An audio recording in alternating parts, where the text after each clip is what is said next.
It depends on how a lot of other things play out over the next couple months leading into. So we'll see what our roster looks like, but both of those guys do a really nice job at second base. I mean, Gorman turns a really nice level play. Donnie, I mean, he's as steady as they get. I trust both of those guys to play second, so I'm not concerned with how that needs to play out. DH, Donnie could still give guys a break in different positions, so. That was Oli Marmol yesterday speaking to the media about what the plan is at second base for the team this year. Alongside Alex Ferrario and Tanner Hendrickson, I'm Brandon Kiley. You got BK and Ferrario here on 101 ESPN. Alex, I thought that was one of the more illuminating comments that we've heard from anybody associated with the Cardinals so far at the winter meetings. Let's hear the beginning of that, T-Bone, if you don't mind, one more time, because he was specifically asked about what his plan is at second base. And Alex, this question was asked after he was directly asked, hey, is Tommy Edman your starting center fielder? Yes. Are you planning to go with more of a stable infield? Yes. Are you planning on going with Lars Nootbaar and Jordan Walker in the outfield? Yes. Direct answers to all of the questions that were asked whenever the question was not specifically about second base. When asked, who's your starter at second base, he said again? It depends on how a lot of other things play out over the next couple months leading into. So we'll see what our roster looks like, but we'll see what our roster looks like. Alex, that is not done by accident. I am not trying to do the thing where we read too much into some random comment. This is not a random comment. This is not reading too much into anything. They have been very direct on what their roster is expected to look like on opening day. They've told you Dylan Carlson is going to be the fourth outfielder. Tommy Edman is the starting center fielder as long as Mason Wynn is our starting shortstop. We'll get into that here in just a minute. They have told you directly, openly, with naming his name, Tyler O'Neill is on the trade block right now. And then they get to second base and say, yeah, we're not sure. We're not sure what the roster is going to look like just yet, which tells me, Alex, the Cardinals are legitimately considering a trade that would include one of Brendan Donovan or Nolan Gorman. What were your thoughts when you heard this? I mean, surprised, because that is a pretty honest answer by not really saying much. He said everything. That as much as John Mozeliak stated, what was that, a couple of days ago, last week, that, you know, they like their team right now, it sure sounds like one of those two second basemen are going to be moved at some point, or at least they're going to try very hard to move one of those guys. Now, maybe the other side doesn't give you the pieces that you feel is worth, but hearing Oli say that and then realizing, like he also mentioned, where every other designated position is a clear-cut, yep, that's that guy there, it tells you that there's still a little competition in the Cardinals' eyes of who's the starting second baseman. And if one's not the starting second baseman in their eyes, what role does he play on this team as an everyday player versus what can you bring this Cardinals team via trade, which seems like they're still very adamant about. What I don't want to find out is Nolan Gorman traded for a bullpen arm. Well, no, they're not going to do that. Well, they might. They might. No. They might. No. It might be like, you know what? We really need Class A. It would be the single most shocking move in recent Cardinals memory if they trade Nolan Gorman for a bullpen arm. That's not happening. But he's under control. Okay. That's the important part. All right, I should just hit the off button on your mic there. But it is an interesting comment because we all know that Gorman is probably their best. We kind of talked about this on Monday. He's probably their best trade chip if they wanted to use it at the winter meetings. And he's not a name that's popped up into the prior to these comments by Oli, and when we've heard from Mo, he's not a name that's popped into the, oh, yeah, we wouldn't trade him, you know. Nootbaar's name's popped into that conversation. Yep. Donovan's name's kind of been in there. Edman's name's been in there. Gorman's never been in there, which I've never fully understood because I look at him and I say I definitely wouldn't trade him. So I think they are open to it. Now, I felt this was more of a tease than anything where I'm like, oh boy, they might be able to go get something like a starting pitcher. But in reality, I think, I don't know if they're going to go out there and win a bidding war for seats. It's possible. We'll see. They seem more focused on bullpen arms, but maybe they're starting these conversations now here at the winter meetings with Chris Getz trying to build up some momentum. But, I mean, hey, if they've got Nolan Gorman out there and he is a possible trade chip for Brendan Donovan, one or the other, then, yeah, they have a legitimate shot to go out there and get any starting pitcher that they would like to go and acquire to add to the top of this rotation. That's my thinking, is if you are willing to dangle one of Brendan Donovan or Nolan Gorman, probably Nolan Gorman if we're just being candid about it, You can get something that is top shelf. Like, you're talking about Dylan Cease. You're talking about Logan Gilbert. You're talking about one of the Marlins or Mariners pitchers, whichever you prefer. You can go play in those waters if you're willing to go the route of trading Nolan Gorman. I would not. I wouldn't do it. And I understand that means that I might not be able to go out there and acquire the legitimate number one starter that I'm looking for. I would try to find a different way. I would prefer them to go the Tyler Glasnow route. I've said that all along. You have to pay less in prospect currency or player currency while paying more when it comes to the money. Okay, find a way to shed salary elsewhere. Get creative. Do things like we just saw the Mariners do, where they included a prospect in a trade in order to shed salary from the books. It sucks. You don't want to have to do it, but if you could include Steven Matz, for example, in one of these deals, do it. That eliminates $11 million from your books. If you can include Tyler O'Neill in a trade, that's a pure salary dump. Do it. That's $5.5 million that's being removed from your books. Boom. Now, by adding Tyler Glasnow, you're only really adding $10 million in payroll because you've eliminated 15 from those other two guys. I like the idea of adding Dylan Cease. I love the idea of adding one of the Mariners starting pitchers. But the cost of doing so is exorbitant. And to me, I think you have a lineup right now that can compete with some of the best in Major League Baseball. I would like to build around that. Build around that and find a different way to add that starting pitcher that you're looking for. So I would not trade Nolan Gorman. I don't like what I'm hearing there when it comes to their second base. I'm with you, T-Bone. When I first started, I was like, ooh, let's think about the possibilities. And then I thought about it more, and I'm like, this is silly. No, just build around the two guys that you have at second base right now. Brendan Donovan can be your super utility guy. He moves around. He is that chess piece on the board that can play a little bit of anywhere. And Nolan Gorman is the starting second baseman every single day, barring something unforeseen with this back issue reoccurring once again in 2024. That's how I would do it. That's how I prefer they go about it the rest of the offseason. See, I don't mind them exploring this if you're going to get somebody that is night and day better than Sonny Gray. If you're going to acquire that starting pitcher for one of these guys, I don't mind it, because as much as the bullpen needs help, you can sign a couple of free agents in that area and try and make that better. But your rotation is stacked if you're able to accomplish that. And I understand your offense takes a step backwards. I'd lean more towards the Brendan Donovan over the Nolan Gorman in this trade. But I know if you want to get that pitcher that I just explained, it's Nolan Gorman. You never want to walk away from a left-handed young power bat like that, but I feel like the Cardinals have a lot of offense. They still need that guy that sets their rotation above the rest. Do they have the offense, though, if you trade Gorman? That I think is the question for them and they've got on base, they've got a little bit of average. Do they have the left-handed power that you need to get through the playoffs if you trade Nolan Gorman? My answer to that personally, just from my own thought process, is a resounding no. I don't think you do. But do you feel that they would? Left-handed wise, probably not. I'm optimistic that Lars Nootbaar can provide a little bit more pop than what he did last year if he's available for you all season. But I think you have the pop elsewhere, and guys like Jordan Walker. I think you've got the pop, obviously, with Nolan Arenado and Paul Goldschmidt.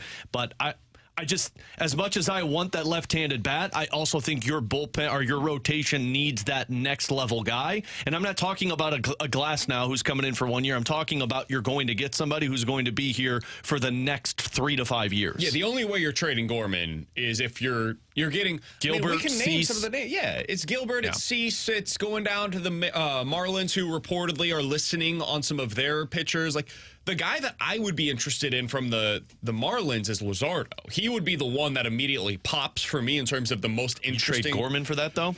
I think I'd go that's Donovan. what it would take. Oh, see, I think I would go Donovan that level with it, but I don't know if I would go Gorman to that. I wouldn't do Gorman. I would just not trade him. So, like any of these guys that we're talking about, if Donovan is the asking price, I think Donovan is one of your best. I think Donovan is a winning baseball player, and I think there are teams that need those guys, and this is one of those teams. And if you're trying to win at a really high level next year, I don't want to trade Brendan Donovan, man. But if they're unwilling to go out there and sign the pitcher, if they're unwilling to go out there and trade for Tyler Glasnow, I guess that's the asking price. But personally for me, I would just do the Glasnow thing. I would try to trade Alec Burleson, who's kind of replicative. He's got the same skills as some of the other players that you already have on this roster, so I would move him as opposed to these other big-time left-handed bats that we're talking about.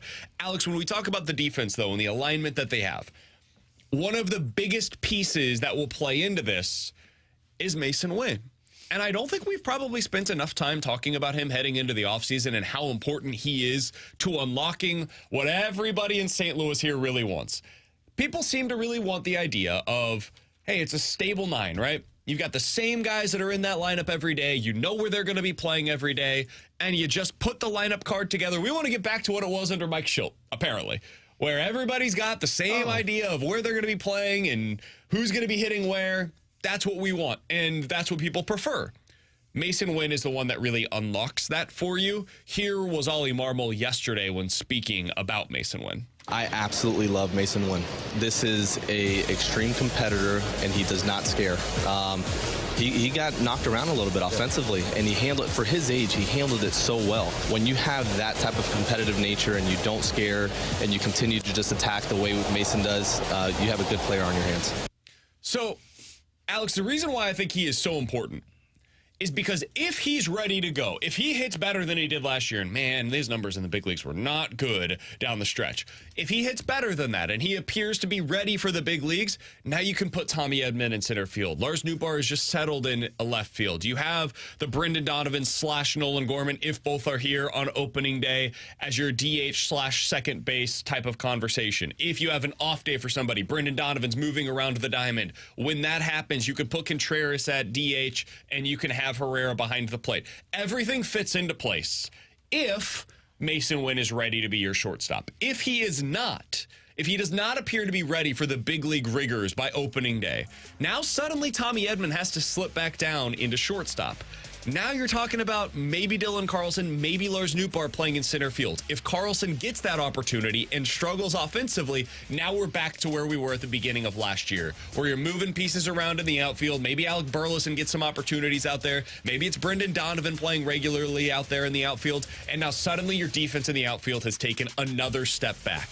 Mason Wynn is the key to unlocking the defensive ability that the Cardinals are looking for heading into 2024. He's everything. He makes everything for the Cardinals consistent, because if not, you're pulling pieces away from other areas that exploit your weaknesses to fill that void. And last year, you at least had the fallback for Paul DeJong to fall into when Mason Wynn wasn't ready, and you were hoping he was. But even look at how that affected the Cardinals, to where then Tommy Edman was moved to a second base spot, and then you didn't really have the playing time there, or you didn't have the guys like Gorman and Donovan in. You need Mason Wynn as your everyday shortstop next season. And frankly, as much as I know his bat needs to get to that next level for them, you can have one of those players in your lineup if he's not hitting well, if his defense is Gold Glove worthy, because now you don't have to worry about moving guys around. And if this offense is as good as they're making it out to be, I don't care if Mason Wynn hits 9th and hits 150 for you. Give me Gold Glove defense. Yeah, I can't see a scenario in which they say, man, we really need to have an offensive upgrade at shortstop to where we have to pull Wynn out of there. Because his glove, to your point, is what's going to allow everything else to kind of fall into place. Forget about the bat. It's more about the defense in itself. Mason Wynn is probably going to be a 220, 230 hitter potentially in his career, and that's fine. Like, if he ends up being that, but he plays Gold Glove caliber defense at shortstop, I don't give a rat's you-know-what about what his offensive statistics look like. It's a matter of, is he playing Gold Glove defense up the middle and at probably the most important position defensively? And if the answer is yes, I don't care what the back of the baseball card says for me. So he would be the everyday shortstop for me then. If at the end of the season we're complaining because Mason Wynn hit 175, I'm going to pick 7 other players that I'm complaining that their offense didn't come into play for. It's the Harrison Bader thing. Yeah.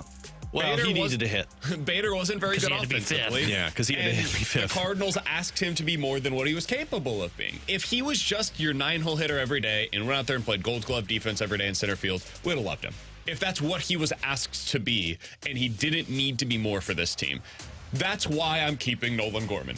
Because having guys like Gorman and Nootbaar and Walker and all of these other players that are in this lineup next year, that is what allows the pressure to be off of Mason Wynn, to be that 9-hole hitter, play with speed, play excellent defense every single day, and add a little bit of that energy and that competitive fire that Oli Marmol clearly loves about him. If you can just get that out of him, I think you're fine. I agree with you guys. Just put him in there every day, and let's see what it looks like. And if it ends up being something where his confidence is shot because of how bad he is performing at the plate, okay, then we can talk about what we need to do. But otherwise, I think he's the guy that ends up needing to be the everyday shortstop for you. Coming up in about 15 minutes or so, we'll talk to former NHL goalie Mike McKenna about what he's seeing right now from Jordan Binnington inside of the crease. We'll talk to Mike McKenna about that coming up here in just a little bit. But next, T-Bone is ready to be heard again.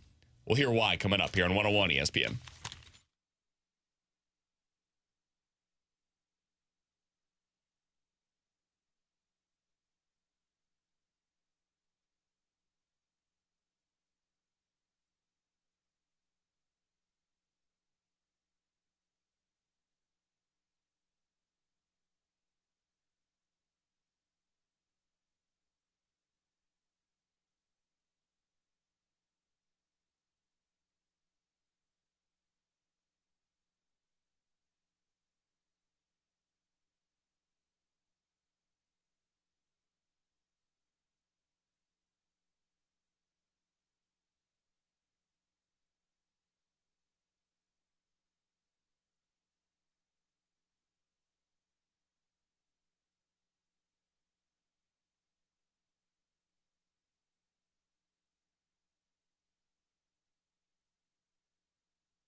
Here's Damask. He's got 22.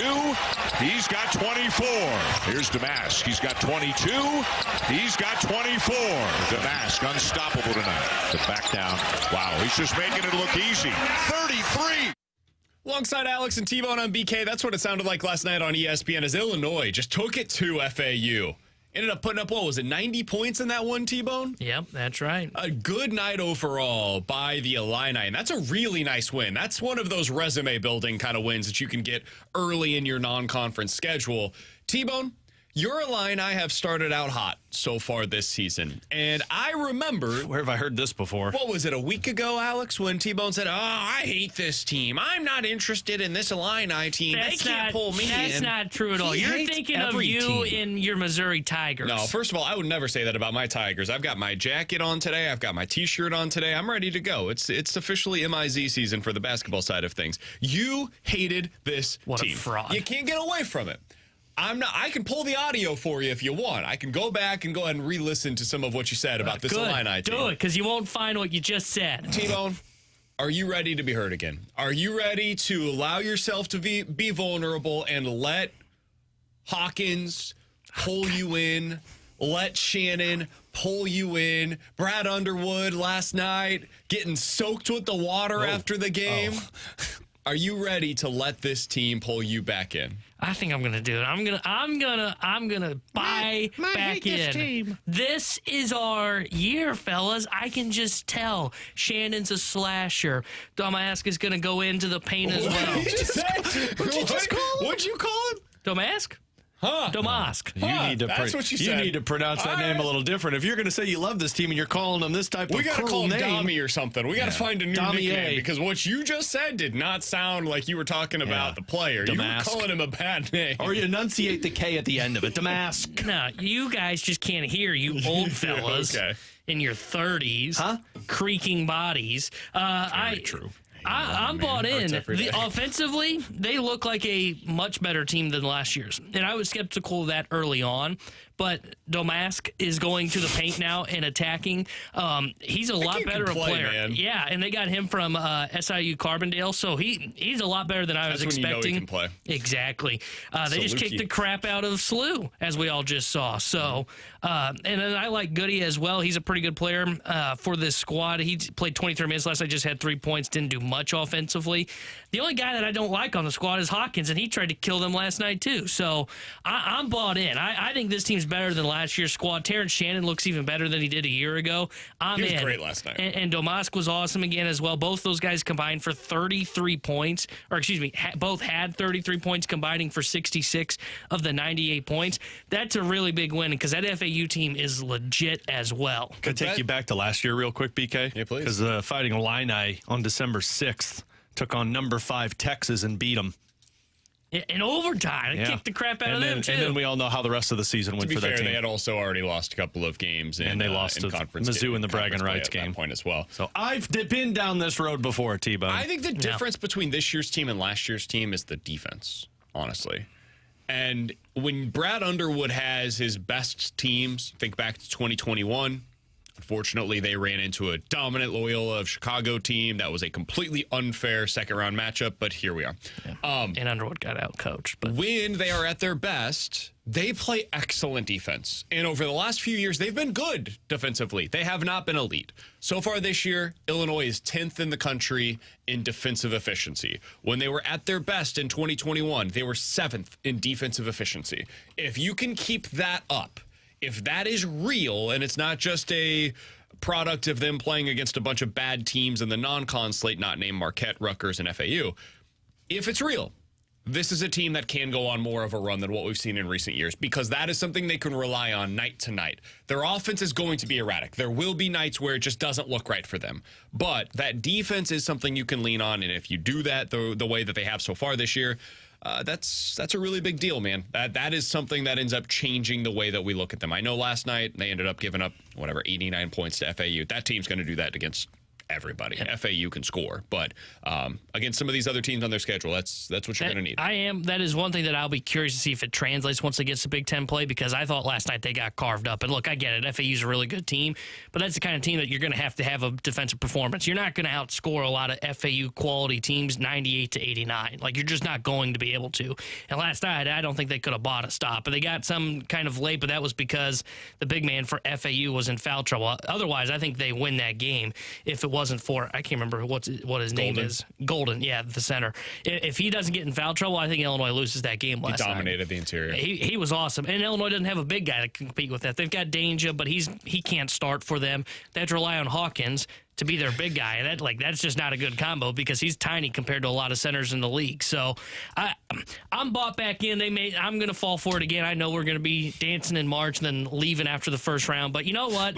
I'm willing to take on that pain because last night was impressive. Saturday's a big day for both programs, Mizzou and Illinois. Mizzou ends up playing against KU in that one. Oh, they got that. They're going to get killed. They got that. Keep it within 15, man. If you keep it within 15, I'm feeling good about it. Illinois, though, has a huge game against Tennessee. Tennessee just had a really rough go of it the other night against. They've had a really tough schedule, honestly. Purdue, KU, North Carolina. You can't have a much more difficult schedule than that trio right there. That's a big one for Illinois. Get another big non-con win and go into the next 3 games where it's Mizzou, Tennessee, and who's their other one in that stretch, T-Bone? Just Mizzou and Tennessee, those are the only two. Unless we consider Colgate really good. No. Mizzou has a trio, though, of KU, Seton Hall, and Illinois that will really determine largely how we feel about this team going into conference play. For T-Bone and Alex on BK, coming up in about 15 minutes or so, 314-399-9646 is the Air Comfort Service X line for questions and answers. But next, Mike McKenna, he's a former NHL goalie. He's going to be on the call tonight for the Blues versus the Golden Knights. Want to get his thoughts on what he is seeing right now from one of the best goalies in the NHL. And yeah, I'm talking about Jordan Binnington. We'll talk to Mike McKenna about that next year on 101 ESPN.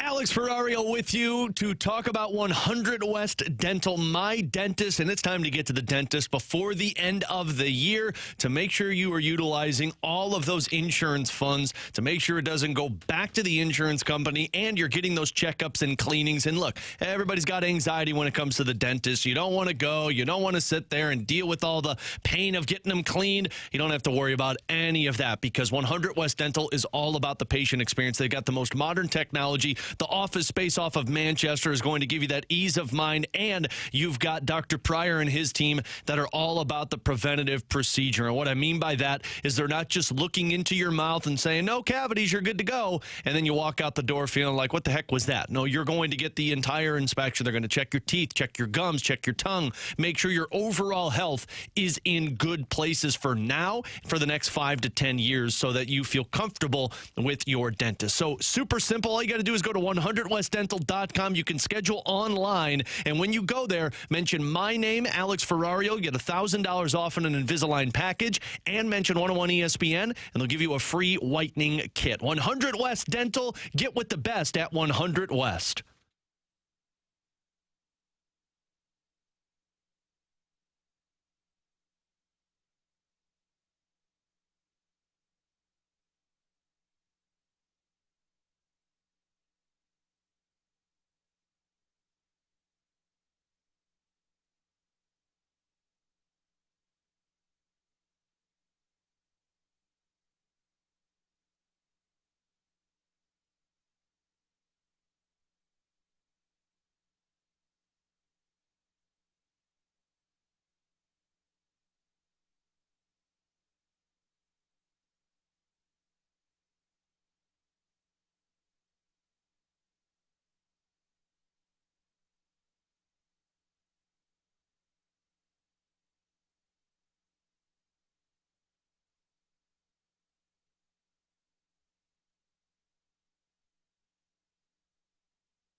Terry Hendrickson here with A Sports Center. Update driven by Johnny Londoff Chevrolet and Johnny Londoff Autoplex. The Blues will be back in action tonight as they host the Vegas Golden Knights.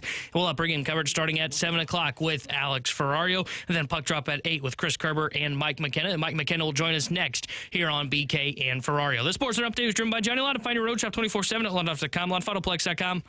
Are you kidding me?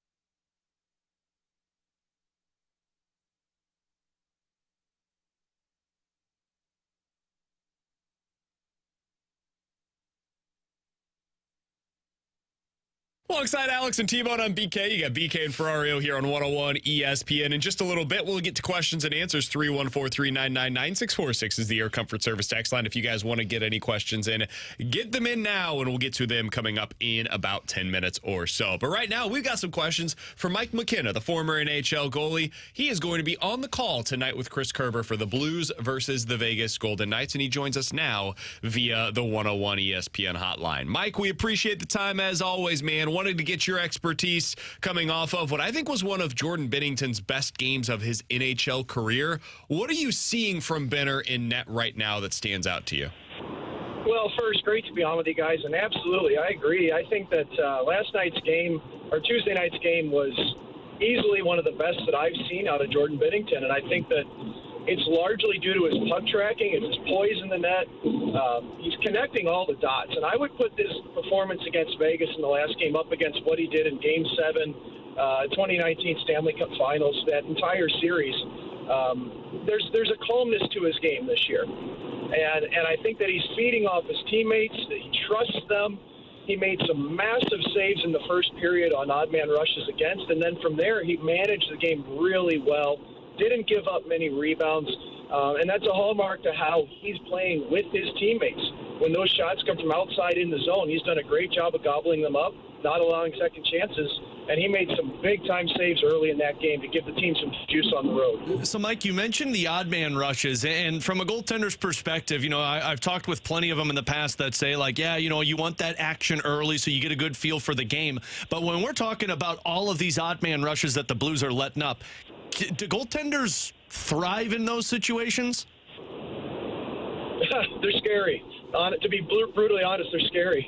When you see that many, that quantity, you always feel like you can stop everything as a goalie. That's your mindset. But the numbers aren't on your side when they're 5 or 6 at a time. So it's your job. You take care of it. Binnington did. If you're the Blues, you're thinking, man, we've got to manage the puck a little bit better, especially on zone entries, getting across the blue line with a purpose, setting up shop in the offensive zone. Because if you take out those turnovers that the Blues did give to the Vegas Golden Knights, especially early in Monday's game, it was a really clean, solid game for the St. Louis Blues against the top team in the West, in the Golden Knights. And beating a team like that 2-1 in overtime, grinding it out, playing hard on the forecheck, that's a good sign, and they've got to try to replicate that this evening. Mike, the Blues this year have not lost a game in which they scored first. And since the first week of the season, they have not won a game in which their opposition scored first. What do you see as the reason as to why that is taking place? Why can't the Blues seem to come back in these games so far this year? It's hard to fathom sometimes that you can go 12-0-0 scoring first. And it almost flips in the opposite direction. Honestly, I don't have a reason. I know as an analyst, we're supposed to have a reason. There's a mental aspect to it. You do have to have the juice to come back and fight, but the Blues have done that. They haven't been on the winning side. There's a part of me that thinks that I'd like to see the Blues go down and come from behind and win a game, just to see how that would go for the psyche of the team and to break this little bit of a curse they have going. I don't think it's any different than when you look at a player who hasn't scored in a while. At some point this year, the Blues will go down in a game. They will come back and win. And I would look to that as being a turning point for the season when they can start to find some more consistency. You want to be and not up and down. Tunnel. And there he's gone. Tunnel. He said he was driving, and he was driving out to I think it was Darden Prairie, so he might have lost some signal, which makes some sense. Yeah, you know how that goes. But I mean, So we're going to talk about this a little bit later, but to the point he's making there, at some point the Blues are going to have to show that ability, and it's going to have to be sooner rather than later because everybody else in the Central Division has put together win streaks. Nashville went on a streak that was 6 in a row. Minnesota's right now in a win streak that was 4-0. Arizona's in a win streak that's 4-0. Everybody around you, if you want to be one of these wild card teams, you're going to have to win one of those wild card spots, and you're only going to do that if you go on a winning streak. And they've got a good stretch right now to be able to take advantage of the schedule. Yes, Vegas is tonight. That's going to be tough. Everybody understands what Vegas is and what they've been so far this year. But the next two games, Columbus, Chicago, those are two teams that you should be able to take advantage of. Mike, we got you back on the line. Mike McKenna, former NHL goalie, joining us here on the show. He's going to be on the call with Chris Kerber tonight. Blues versus the Vegas Golden Knights at Enterprise Center.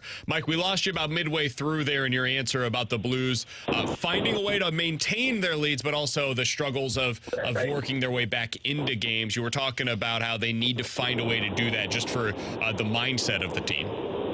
Yeah, and I apologize for those power lines in Chesterfield Valley. They really gave us a hard time there, fellas. But, I really do think that if the Blues can find a way at some point, they're going to go down in a game and come back and win at some point. And when that happens, you look to that to a turning point. It's the resiliency, and it's just building consistency. If the Blues can come out and have the same energy consistently on a nightly basis, if they can have strong first periods, cut down on turnovers, they're going to start to win games in a row. And they're going to start to come from behind to be a team that's consistently hard to play against. So I think it's there. It's in them.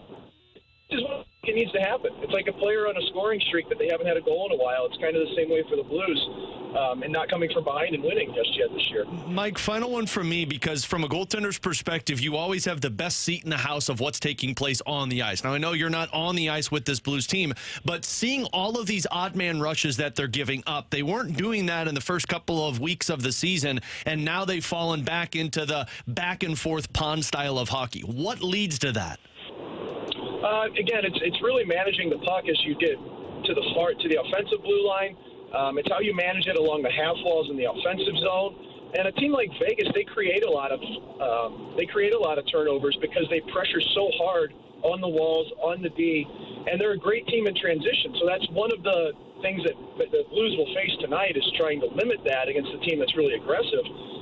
But the Blues, I think, are really just trying to find their balance between having aggressive forecheck, getting on pucks as fast as they can in the offensive zone, and also still at that same time making sure that they've got a really good third man high that's a safety valve that protects against the rush going the other direction so they can shut it down. So, there's still a learning curve to that, but we're in December now. So it's time to start limiting those. You want to enter the zone with the puck, keep it on your blade, and if you can't make it in with it, or you don't want to force any plays. It's okay to get a puck deep and go to work.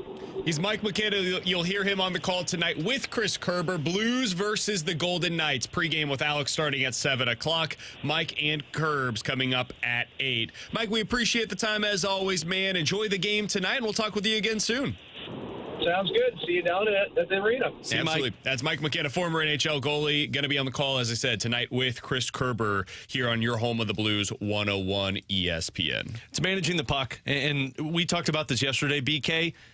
When they don't do these east-west passes in the offensive zone where one player's on one side of the board, the other's on the other, and they're trying to go through three players to get the puck on the other guy's stick, that's when this team is successful. When they're going across the ice is when we're talking odd man rushes. And what he just said there's nothing wrong with putting the puck below the goal line and having two or three guys fighting for it. Maybe you don't even get a shot on goal, but you know what you do? You wear the other line down because you're forcing them to stay on the ice for 45, 50 seconds. Then they got to get a line shift just like your guys do. You're setting your team up to have success in waves rather than these one and dones. We'll get more into the Blues coming up at the 12 o'clock hour. We'll also talk to David Kaplan. He's the host of Cap and J Hood up in Chicago on the ESPN radio station up there. Want to get his thoughts on what the Cubs are going to do. Are they in? Are they out on Shohei Ohtani? We'll get into all of that with him. And what the heck are the Chicago White Sox trying to get back in return for Dylan Cease? We'll get into all of that with Cap coming up in the 12 o'clock hour. But coming up next, 314-399-9646 is the Air Comfort Service text line for questions and answers here on 101 ESPN.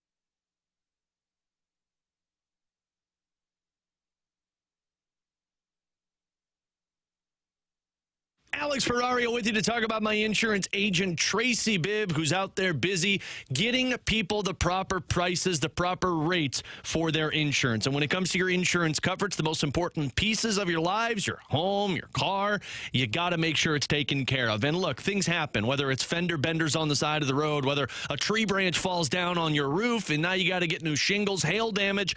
All of that means you're calling the 800 number, you're waiting on hold, you're waiting for somebody to call you back. It's a nightmare.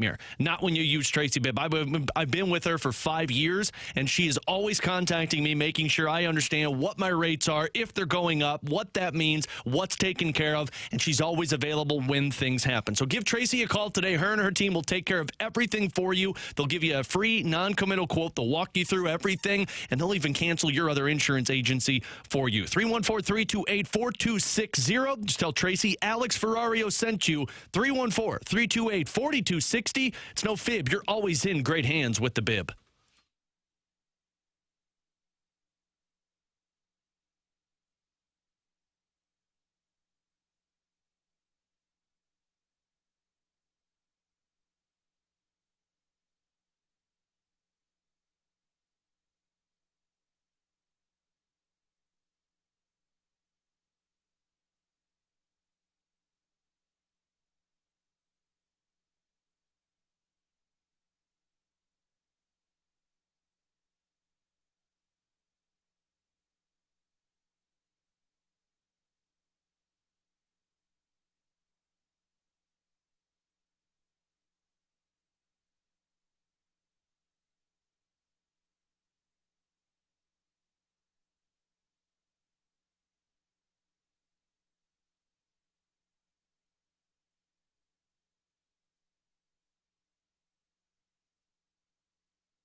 Alongside Alex and T-Bone, I'm BK. Let's get into questions and answers. 314-399-9646 is the Air Comfort Service text line. Let's start with this. The news that T-Bone just reported to the two of us, Alex.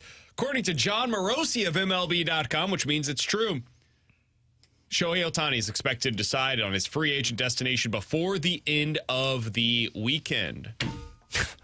Now he's not going to be in Major League Baseball.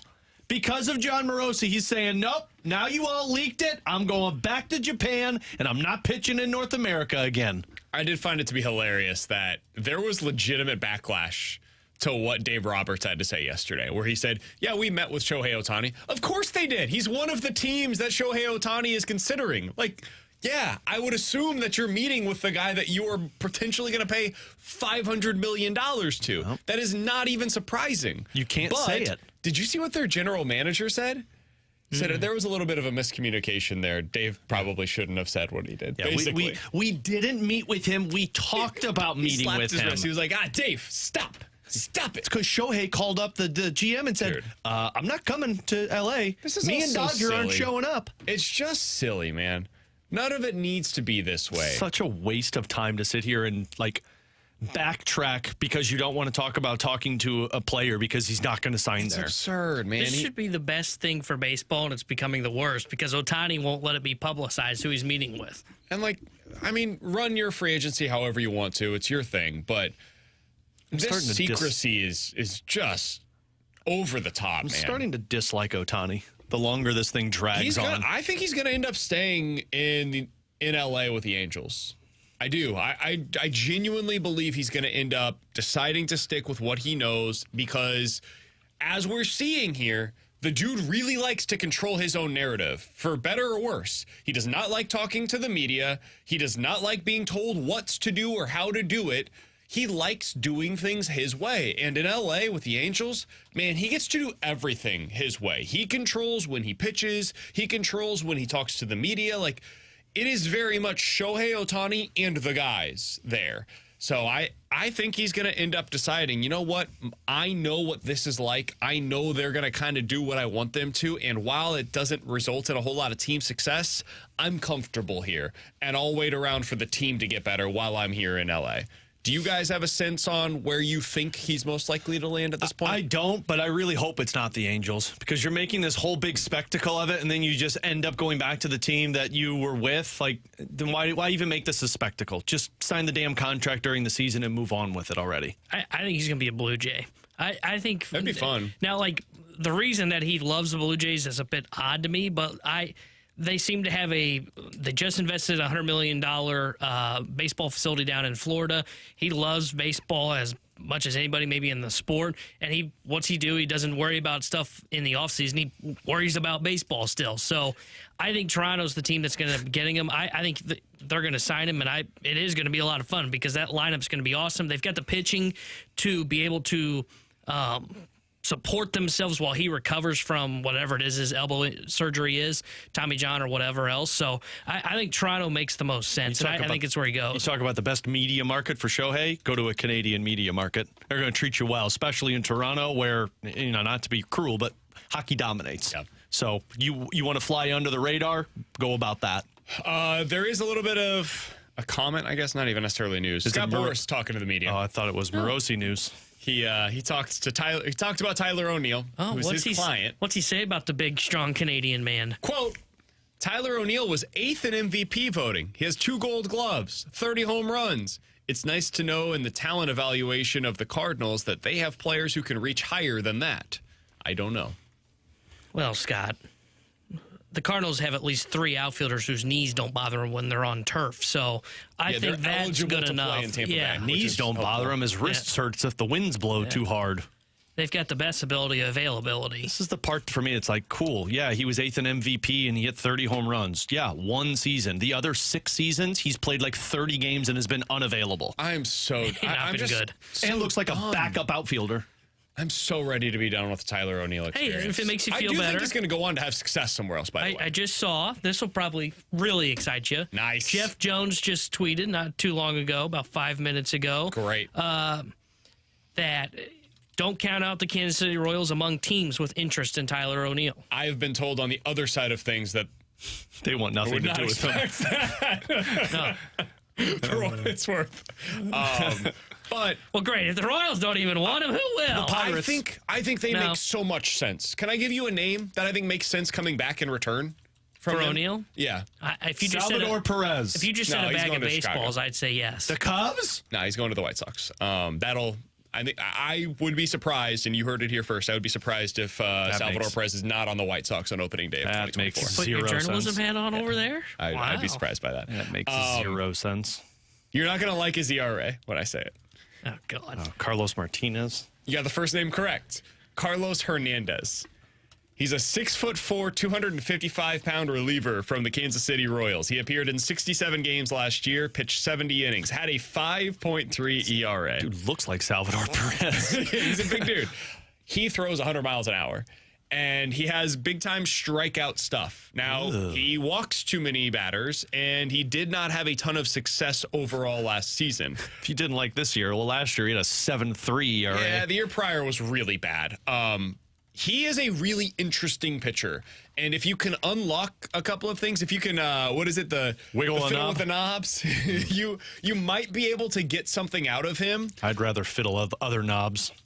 He kind of reminds me of like the Luis Garcia experience, where he comes in, you don't expect a whole lot out of him, but if you figure it out, if you unlock the potential that is in there somewhere, he could be a 7th or 8th inning guy by the end of the season for you. I would consider it. His average velo on his fastball is 99 miles per hour. Dude, you could give me somebody who gives up a 99 ERA in a season for Tyler O'Neill, and I'd be like, cool, let's see what you get out of him. At least I got a body in return. Yeah, at least I got somebody who could do something for my team, because I'm done with Tyler O'Neill, and I think the Cardinals are too. Frankly, I think Tyler's done with the Cardinals. Somebody said that might be the worst trade idea of all time, BK. Hey, at least I'm giving you something that has some kind of substance. What does that individual think you're going to get for Tyler O'Neill? I mean, the alternative might be just some cash minor league prospect that has a 5% chance of ever contributing to the big league club. Carlos Hernandez will be in the big leagues next year in your bullpen. I can't tell you he's going to be great, but he's going to throw 99 miles per hour, and he might be able to help you. To be fair, I can't tell you a bullpen arm in baseball that's going to be great this year. Can I just get money for the international free agent market? Sure. Give me that. That's a better asset right now. True. I would take pretty much anything. Yeah. Like I told you guys, I would have non-tendered him. So I would have just kept the $5.5 million available on the books for me. I've said this probably for a year plus now. Tyler O'Neill and that 8th MVP voting that Scott Boras loves to throw out there is the reason he's going to have a 10-year Major League career. Everybody will look at that one season and go, we can make that work. We can wrap them knees in ice after games. He'll be fine. He'll hit 35 home runs in Kansas City? No, he won't be healthy enough to hit 35 home runs. You can't hit 35 home runs if you only play 45 games. Yeah. Well, I guess technically you can, but Tyler O'Neill can. Royals just traded another reliever to the Astros. Oh, well, there it goes. Is it Hernandez? No. Dylan Coleman. It's pretty good, actually. He had a terrible season, but pretty good. Astros buy low. I like it. That's smart. He's Alex Ferrario. That's Tanner Hendrickson, and I'm Brandon Kiley. Coming up in about 15 minutes or so, you give us 2 scenarios. We'll tell you which one's more likely in a game that we like to play called More Likely to Happen. But next, the Cardinals are hoping to improve their bullpen, but it sure sounds like that's going to come via free agency instead of via trade. What does that mean for their starting pitching pursuits? We'll talk about it next here on 101 ESPN.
Well, I think right now would be bullpen.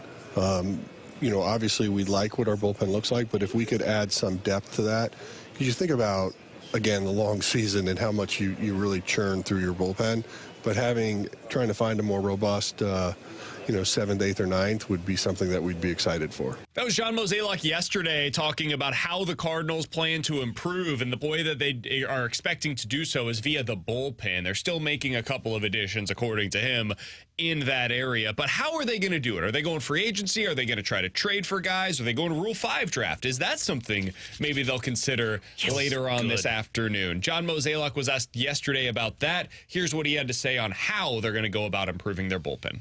I think we're going to look to see how we can do that via trade first. And if we don't get it that way, then we'll probably look elsewhere. So it sounds like the Cardinals did try to find a guy via the trade route. That has appeared to have failed. According to reports that came out yesterday, the Cardinals are now looking towards the free agency path to be able to go out there and acquire their reliever that they're going to get, multiple of them probably, for the back end of their bullpen. Now, let's use these two names as placeholders for now, because I think they're kind of indicative of the type of talent they're going to be looking at and the costs that they're going to be looking at. Phil Maton is one, former Astros reliever. He's from Illinois. We've heard from all of the three guys that they've signed so far. One of the themes, they all wanted to be here. Well, this guy's from the area. Let's go down that route.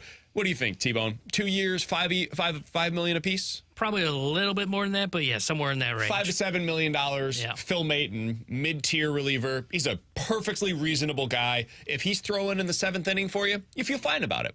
The other player that I would throw into this mix, Jordan Hicks, 3 years, $30 million, somewhere into that range. Probably what you're going to have to pay for that back end of the bullpen type of a market. That's where it's been set so far.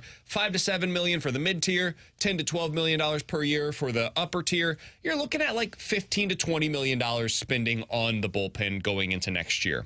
Alex, I think that takes you out of the Tyler Glasnow market.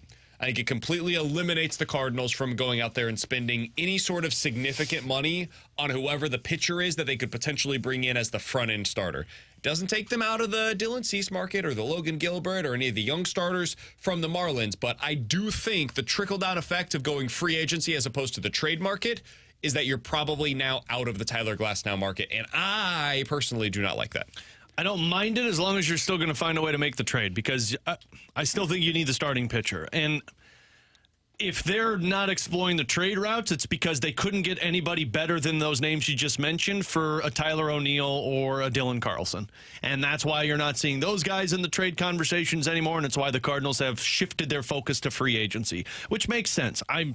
I'm in the minority. I don't know if I really want Jordan Hicks again. I think we've done that experiment, and I'd rather get somebody else for that money. But if you're out of the Tyler Glasnow thing, yeah, it sucks because it's probably the easiest that level starting pitcher to acquire via trade for the assets you're willing to give up. But it still gives you the opportunity to go out and get a Dylan Cease, somebody from the Seattle Mariners, somebody from the Marlins, if you're willing to pony up the price that it's going to cost. Yeah, I would go down that Phil Maton, someone in that ilk, in that mid-tier that's going to be about $5 to $8 million on a yearly basis on a 1-2 year deal. I'm kind of with Alex. I don't want to do a 3-4 year deal for Jordan Hicks at $11 million because, I mean, he's only put it together for a full season once, and that was last year. And honestly, it took him half of a season to really figure things out, or at least the first month of the season to get things figured out. I think the path best for the Cardinals, or at least the way things are positioning, because I think you're right. If you're going to the free agent market, even if it's 1 or 2 bullpen arms, you're out on Tyler Glasnow for his salary. I think the best way that they're going to position themselves is going to be sign a Phil Maton-esque pitcher, push Steven Matz to the bullpen, and go out and trade for a Dylan Cease. Because Mo continues to keep saying with that if it means trading Nolan Gorman? This is the thing, yes, I agree with you. If I could just have Dylan Cease, yes, I want to do that. I see what yes, but would I personally probably do that? No, but I think that's the route that they're kind of setting themselves to go down, because I've heard Mo say, I think he said it this past weekend on the Cardinals radio network, they still could be exploring a swingman. Well, I don't necessarily see the need for the swingman if you're going through the free agent market, because you have a Zach Thompson, Matthew Liberatore internally. And if you truly are open to the idea of dangling Nolan Gorman's name out there, well, you're getting a top-tier starter which then comes in, and then I look at, okay, well, we've already signed 2 back-end guys. Michaelis isn't going to go to the pen. Well, who's the odd man out in this situation? It's Steven Matz. Whether you want to trade him or not, I mean, you just saw that Marco Gonzalez made, I think, $12 million this year, and he's been flipped twice already this offseason. So there's definitely would be a market for him, but I think you use him, and if you're going to go down this path, and you make him that swing man or a high-leverage reliever, because he has come out of the pen before, and he has been successful at doing it. So, like, if they want to go down this path, and I'm going to hold Mo's hand and go with him, I would definitely go with the route of go sign a Phil Maton-esque, push Steven Matz to the pen, and trade the Gorman for the Dylan Cease. Of the players that are available on the bullpen market for you versus the players that are available for the starting pitching market, I would lean more towards the importance of still getting that next level starting pitcher versus adding one of these higher leverage arms available to you, because I just don't think the names are sexy enough that makes your bullpen that much better. Whereas if I can get a Cease or somebody from Seattle with one of these assets, my team looks a lot better going into the season than what they would with Phil Maton and Jordan Hicks and then saying, yep, here's our team. So there's a report that just came out from Bruce Levine, who covers the Chicago White Sox up in Chicago, about the asking price for Dylan Cease. Quote, the asking price for Sox pitcher Dylan Cease is very high, and it should be. There's 2 years of control. He's only on an $8 million contract. They asked the Reds for top prospects that included their top 2 pitching prospects and the number 9 and 11 position prospects on their prospect list. Quote, the Sox will end up getting more as this market shakes out. If that were asked of the Cardinals, and this is difficult to do because not every organization views players equally and every organization's prospects are different, right? So I want to say that on the front end. But if we're just to go one for one, the comparison for the Cardinals would be something like Tink Hence, TK Roby, Thomas Ajacey, and Jonathan Mejia. Cool. Really? Yeah. I mean, am I getting Dylan Cease, and am I... Well, here's the kicker, though. Am I certain the Cardinals will make sure they keep Dylan Cease? So here's the thing. I agree with you. If you're getting it for minor leaguers, I'm doing this deal. Hell yeah. If you can do this with prospect capital instead of major league players, it's going to hurt. Like, this hurts your minor league depth. You now have less over the next couple of years that's going to be on that aircraft carrier that is available to you. The next couple of years, I've got Cease, Gray, and that's it. Most importantly, you've got Cease. Like, I now have the guy that I'm building around, the guy that I'm hoping Tink Hence or TK Roby or Gordon Graceffo or any of those other pitchers in my minor league system, what I am hoping they become is what Dylan Cease already is. And yes, he's going to get expensive, and I'm going to have to lock him in for a long-term contract. That has to be the goal if you trade for him. But I'm willing to bite that bullet, man. If this is what it takes, I'm doing it.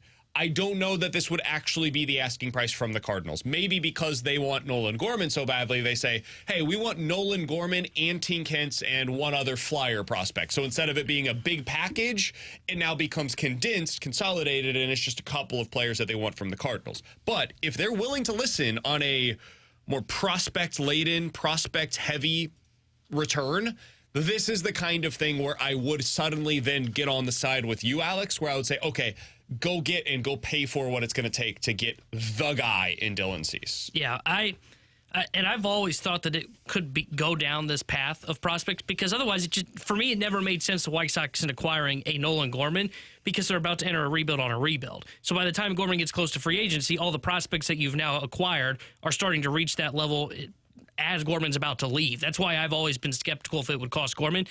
I think I would be with you guys. One part that would scare me about going this route is you do really deplete the top end of that pitching staff in the minor leagues. And though you are right that you've got, you then have Gray, Cease as your top 2 for years to come, which is a very good 1-2 punch.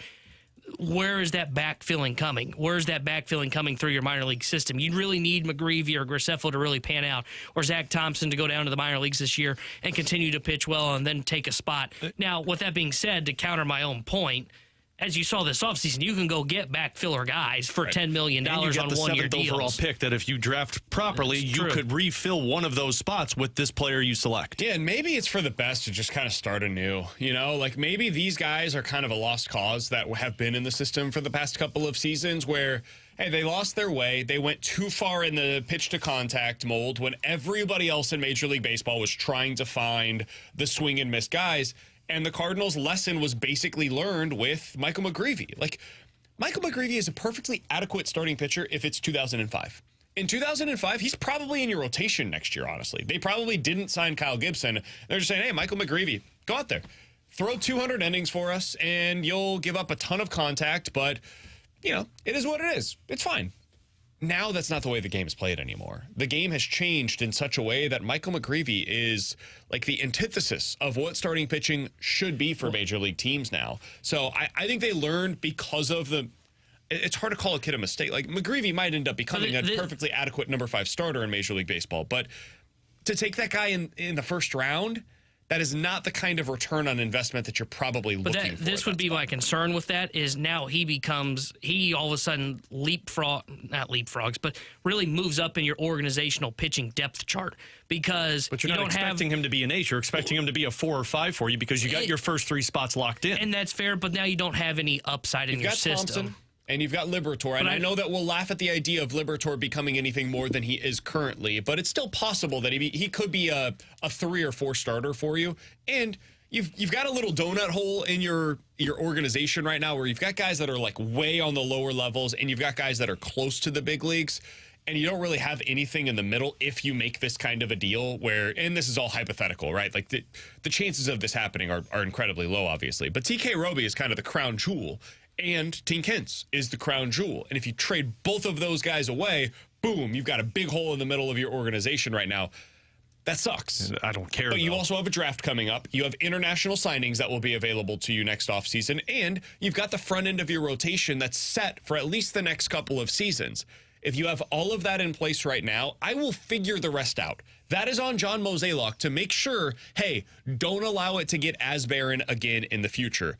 Is it risky? Absolutely, it's risky. You know what's more risky, in my opinion? Trading Nolan Gorman. And if this is the alternative, this is the way that I could acquire that top-end starting pitcher without dealing Nolan Gorman from my big league roster, I would prefer it. I would prefer to deal with my prospects capital as opposed to my big league roster. So, again, this is all based on a report from Chicago, from Bruce Levine, talking about what it was asked for from the Reds and us trying to put together something that is similar from the Cardinals organization to what was asked from Cincinnati. I find it interesting that Jonathan India wasn't a part of that. Well, and that means Nolan Gorman doesn't have to be a part of it. Potentially. And it might also just mean they love their prospects because the Reds have a very good farm system right now. So it's possible that it is just we have identified these 4 players as the 4 guys that we love from their system specifically. And maybe the guy that they love from the Cardinal system is Nolan Gorman. That's also possible. But in this theoretical world, could be an interesting way to go. If I were Mo, I'd be going, oh, his back is like a 40-year-old. You don't want that. Here, let me tell you about Jonathan Mejia that's in our system. Ooh, Mejia. Coming up in 15 minutes, the Blues have a chance tonight to finally capture some real momentum that they could carry into the next couple of games. We'll get into that coming up at 12:30. David Kaplan at 12:45. More likely to happen, though, coming up next here on 101 ESPN.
Come on, BK. You made it seem like there was breaking news there. Yeah, you ruined everything. Come on, man. You can't do that right before my solo. He's Alex Ferrario. That's Tanner Hendrickson. Otherwise, I'm so low. 314-399-9646 is the Air Comfort Service text line for more likely to happen. You give us two scenarios. We'll tell you which one is more likely. Alex told us right before we came back, before I rudely interrupted his solo, that he's got a good one for us today. Alex, what do you got for us? More likely to happen, boys. Dylan Cease wins a Cy Young, or one of TK Roby or Tink Hence wins a Cy Young. Oh, God. This is an unfair, more likely to happen. How so? This is like when I heard Randy say, do you want to win or do you want to lose by spending money? I was like, what? Well, I want to win. I want to win. But I guess I have to answer Dylan Cease because he's been here, done that. You guess. I don't know. I got two guys that you're unwilling to part with. To me, it's an unfair question. They've got high upside. You got two guys you're unwilling to part with for a guy who could win a Cy Young again. And one of them is 27 years old and had a 2.2 ERA in 202022. Yeah, the other two are complete unknowns. See what I did, might T-Bone? end up becoming something worthwhile. T-Bone, it's unlikely both win. I pushed you to... No, I didn't say both. I said one of. No, sorry. Unlikely all three end up winning one. Well, that's not the game. I know, it's not the game. So I'll go more likely Dylan Cease wins see what the I did there? Cy Young. I just pushed him towards the side of agreeing with me you trade both of them to get Dylan Cease. Of course. Welcome to the game, T-Bone. Dude, you always traded prospects for stars. All right, what the hell was your breaking news you needed to talk about? That was it. My more likely to happen? Oh, no, there wasn't even breaking news. I was just going to tell you guys the college football story. Nobody cares about that. Johnny Wilson, the receiver for Florida State, has declared for the NFL draft, and he's going to skip the Orange Bowl. That's all I wanted to tell you. That's what you interrupted my woo-hoo-hoo-hoo for? Big news. Jesus. Big news, man. Right. T-Bone, what do you got for us today? Done with you, man. Unbelievable. I can't believe you interrupted me. Yeah, that's incredible. I would never interrupt you. Yeah. More likely to happen. This outfield works out for the Yankees, or it's a disaster and they don't have a center fielder? Disaster. I think it was -4 defensive runs saved for Verdugo and like a -16 for Juan. I didn't realize Soto was so bad defensively. Oh, he's terrible. I thought he would, like, when they won the World Series with Washington, I thought he was like good. No, good is aggressive. He is at times passable. I didn't think he was a -16 defensive. The best guy defensively, according to their numbers. DH. The best guy to the numbers is Aaron Judge. Yeah. He's center field. They asked Aaron Boone earlier today who's going to play center field, and he said, we're comfortable with Aaron Judge out there. Guess he's only playing 50. What about Stanton? Where's Stanton fall into this? DH. I mean, if we're being honest, the injured list. Whoa. Scott Boras ain't going to be happy with you. This is why we didn't get our guy Joel Wolf on, because of that kind of comment. Yeah, he was a negative 16. And well, it's true. Man, I'm sweating. He said that the baseball world has heard enough from him. No, they have not, Joel. We need more. Yeah, I'm going to say more likely this is a disaster. I'm not convinced that they're going to make the playoffs again next year. Like, I could see them missing. They have a ton of questions. Well, they're not worried about analytics, though. Well, maybe they should be. Because their pitching has a ton of question marks outside of Garrett Cole. Their outfield defense sucks. And then we'll see what their offense looks like. I don't know what they're going to do. They are a team that is trying to deny what feels like should be a retool. And they can't. This is the exactly. thing. Like, there's no way for them to retool this. They can't. They can't tear this down to the studs the way that other teams can because of all the contracts that they have available to them and so how old they are, dude. They've got old veterans that are on long-term contracts. Sounds familiar? That they can't really actually rebuild. They have to keep trying to invest in the club. I saw somebody tweet out earlier today that the Yankees outfield is going to be terrifying for pitchers, both their own and for opposing. I was thinking more for opposing than for their own. I don't think they're... Well, yeah, it's going to be terrifying for their pitchers when they're out there in the outfield. Could you imagine Aaron Judge everything on the ground, going full speed for a fly ball where he's got to dive? He doesn't dive, right? He just says, we're good. Judge is actually fairly good defensively. He's a very good defender. The problem is when you have him in center field, he's more prone to getting hurt. Well, how many 6'7" center fielders are running around out there? I this up because there was a comment from John Mozeliak around the trade deadline 2 years ago where he said, hey, maybe he could play center field in regards to Jordan Walker. So I looked it up. It's like Winfield, and that's it. I was going to say, there's no big men in center field. Nobody that plays out there. Got to be agile enough. Like, Aaron Judge ain't diving for a ball in center field. Sure. Sure, he's going to be out for the next 3 months. Who cares about their record without Aaron Judge? You know, that's the whole they're a mess. They're an absolute disaster. T-Bone, what do you got for us today?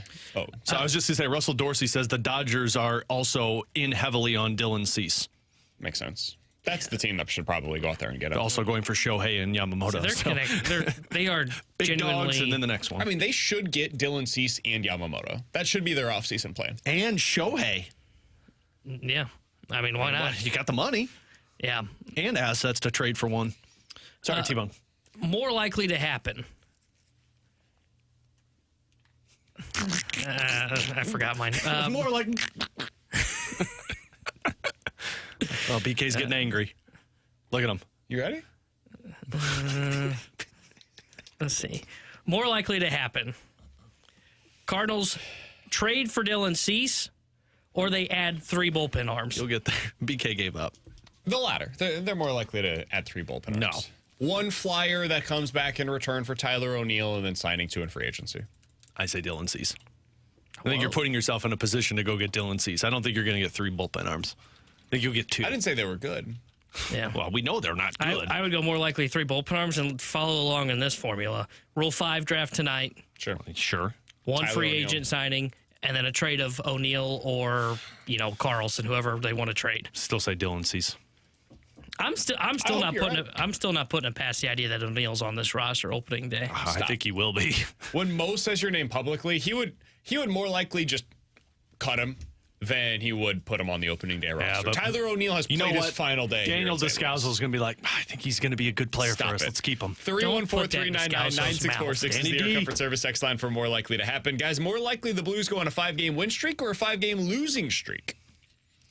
I'll say win streak because they have not put themselves in a position to go on that long of a losing streak. And you've got a fairly winnable record or schedule right now. Like, obviously, tonight is going to be tough, but then you've got Columbus, you've got Chicago, and then you've got 2 Eastern Conference games where the Blues have been great against, and then you wrap it up against Dallas. So I'll say 5-game win streak. Are you going to go positive over there or no? Positive. Yeah, okay, then I'll go first. I'll say more likely a 5-game losing streak. Their defense just isn't good enough. Yeah, you're right. Their defense is going to really struggle against Columbus and Ottawa. I mean, I wouldn't put it past them. I don't think Nashville's a great team, and they gave up 8 goals to them. So that wasn't all on the defense. I don't think the offense is. I don't know if they have the offense to go on a 5-game winning streak. They don't have a power play to help propel them to a 5-game winning streak. I just look at this defense, and we talked about this on Monday. A lot of the numbers are very similar to last year. The only difference is your goaltending's playing at a elite level right now. Now, if they continue to allow all these shots and they continue to allow all these high danger chances, at some point I think the dam might break. Maybe it won't, but I think it might. I would say it is more likely that they go on a 5-game losing streak. And I'm not even saying they're missing the playoffs, but I just think that is more likely than them winning 5 in a row. We're in the midst of the 5-game winning streak. It's going to start right now. You just beat the Vegas Golden Knights. So number 2 is tonight? You're going to do it again tonight. Even if you don't. You're going to do it again tonight, and then it's going to continue with Columbus and Chicago. I think this is where you gain some momentum. It's only 4. Yeah, it's Detroit. Yeah, because they got Ville Husso. That'll be an easy win. Yeah, exactly. Is Detroit on a back-to-back that night? Hopefully. Probably. Maybe. They are. They're on the back end of a back-to-back, both of them on the road. Better for the first one against Dallas, the second one against St. Louis. I'm not sure that's better for the Blues. Be the Blues will exhausted. look at that and go, Holy hey. crap, their schedule that week is brutal. Over the course of 7 days, they will play 5 games. Ottawa, at Dallas, at St. Louis, home against Carolina, and then on the road against Philly. That's kind of this Blues schedule right now. I mean, going back to the end of November, you were on the road for 2, you come home for 1, you're on the road for 2, you come home for 1, and then you're on the road for 2. Yeah, but no back-to-backs. Well, they got a back-to-back this weekend. No, not yet. BK, who's our back-to-back you in no way, shape, or form will be able to stand up here and complain about the schedule because you always sit there and be like, the schedule doesn't matter. They play a lot. They're professional athletes. They should be able to show up. I give you a little leeway on back-to-backs. Back-to-backs, I think, are a little tougher. I do. I would agree with that. The idea of we were on a 4-game road trip. It was hard. No, come on, man. If you got a back-to-back, I'll give you a little leeway. It makes sense that you come out a little sluggish in the second night of a back-to-back, or your legs give out by the end of the third period on the second night of a back-to-back. Flip that when they lose to Chicago.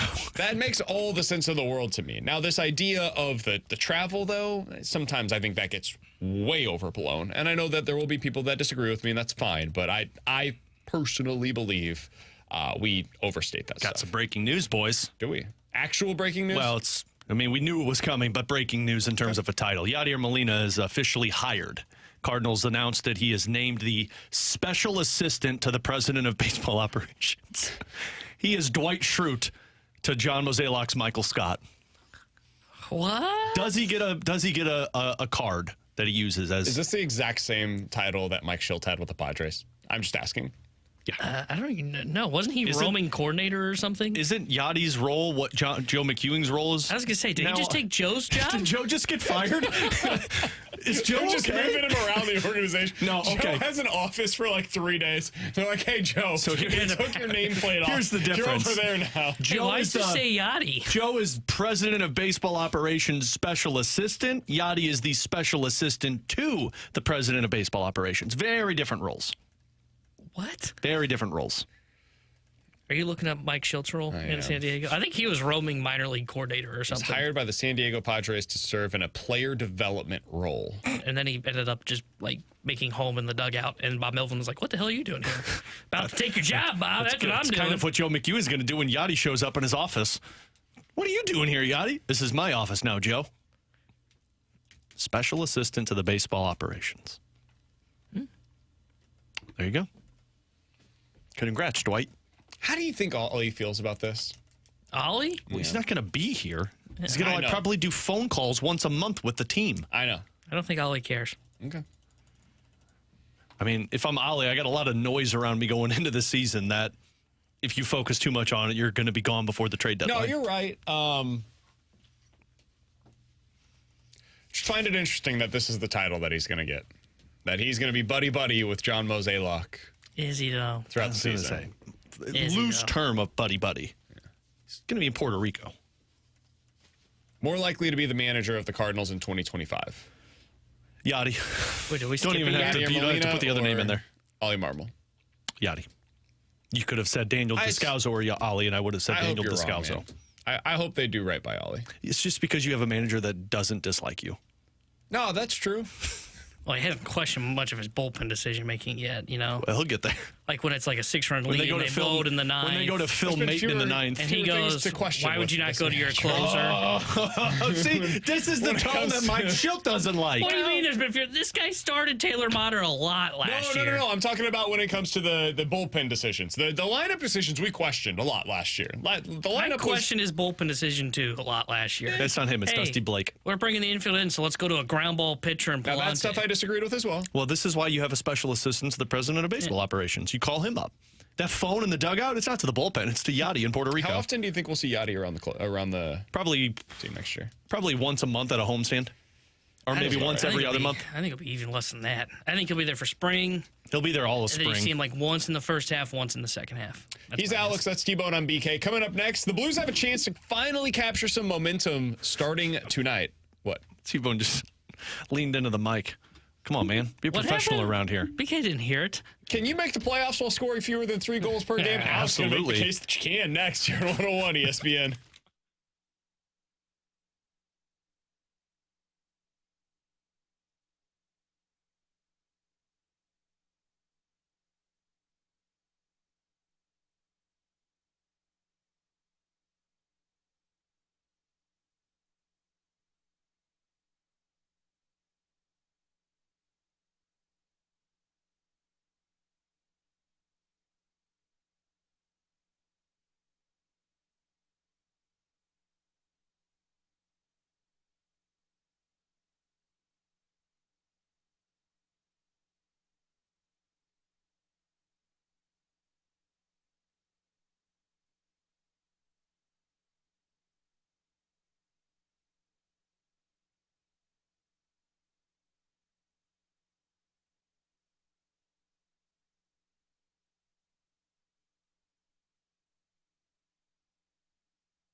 Terry Hendricks here with a Sports Center update driven by Johnny Londoff Chevrolet and Johnny Londoff Autoplex. Blues back in action tonight as they host the Vegas Golden Knights. We'll have pregame coverage starting at 7 o'clock with Alex Ferrario, and then puck drop at 8 o'clock with Chris Kerber and Mike McKenna. The Sports Center update was driven by Johnny Londoff. Find a road shop 24/7 at londoff.com, londoffautoplex.com.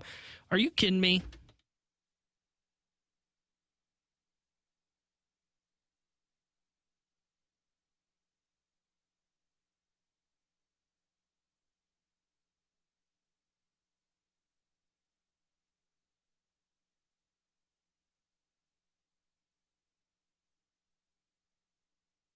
Been a minute since the Blues have won 4 in a row. Alongside Alex and T-Bone, I'm BK. Alex, that is what the Blues are trying to do right now. They're trying to build some legitimate momentum. Here's the problem. It seems like every time they get something going, something then goes wrong. They had a 3-game winning streak earlier this season against Arizona, Colorado, Tampa Bay. That's a pretty impressive 3-game stretch by the St. Louis Blues. But so far this year, they have failed to reach 4 games above 500 at any point in time. That is possible with a win tonight. They have failed to get to a 4-game winning streak so far this year. That is possible with a win tonight and then taking care of business against both Columbus and Chicago.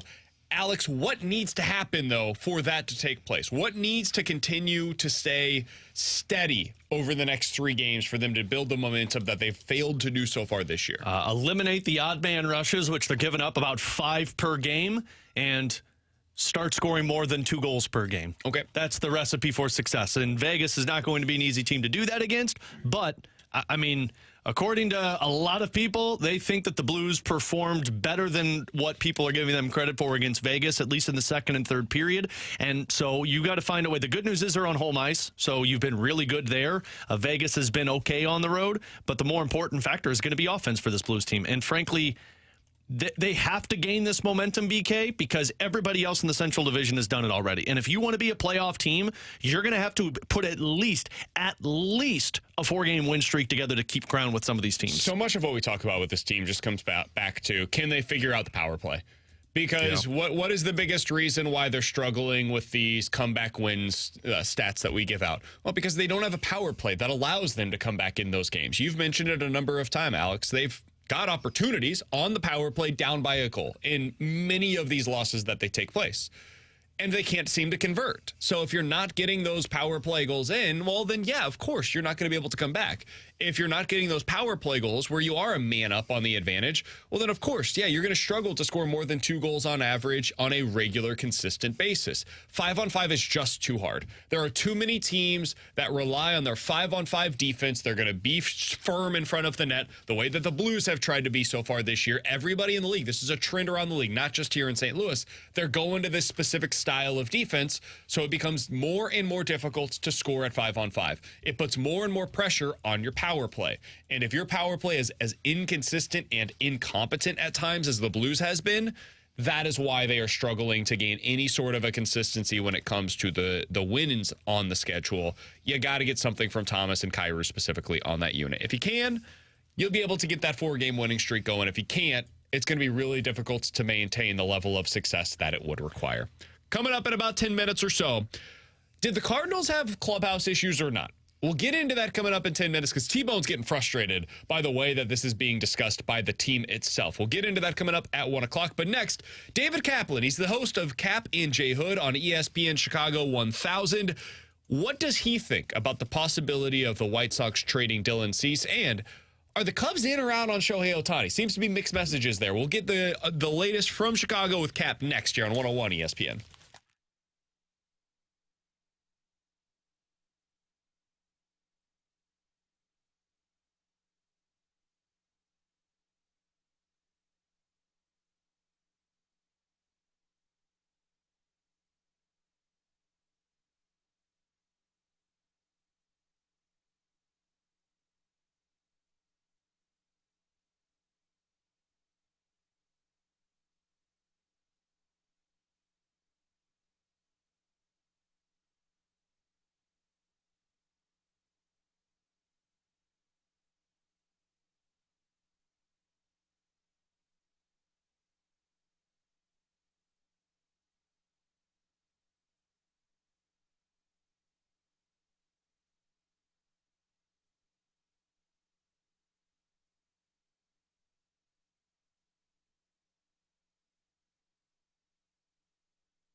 Alongside Alex and T-Bone on BK. Alex, I wonder what it's like to be a Cubs fan right now. You're in on everything, right? You've got the idea of, hey, maybe Shohei Ohtani's coming. Maybe Yamamoto's coming. Are we going to bring back Cody Bellinger? We got this great manager that's won really nothing of significance in Milwaukee, but everybody believes him to be one of the best managers in the game, so they're clearly going to be aggressive this offseason. Maybe Tyler Glass now. Maybe that's something they'll consider. And yet, all of this is very much a theoretical idea of what could happen this offseason. There was a report yesterday that the Cubs are, quote, out on Shohei Ohtani, end quote.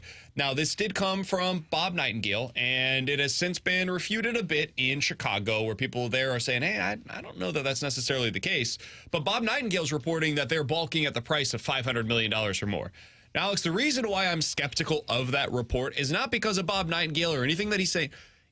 How would you not know that it's going to cost you $500 million the moment that you enter the sweepstakes? Like, I understand why the Cardinals would balk at the price, but the Cardinals were never in on Shohei Ohtani.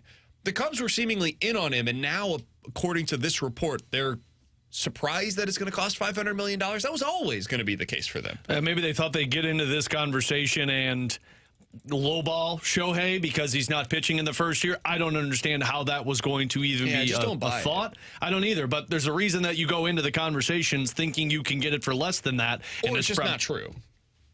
Okay. And that also. I mean, maybe this came from another major league team that is like of the belief that hey, they're not going to actually sign him. They're not going to sign Shohei Ohtani. Mo said this? This was a Mo. I don't know who it would have been. Bob Nightingale. It feels like one of those things where it's like, okay, somebody from the outside of the organization said, yeah, there's no way the Cubs are actually going to pay him $500 million. And then it was just reported as fact instead of it being like speculation.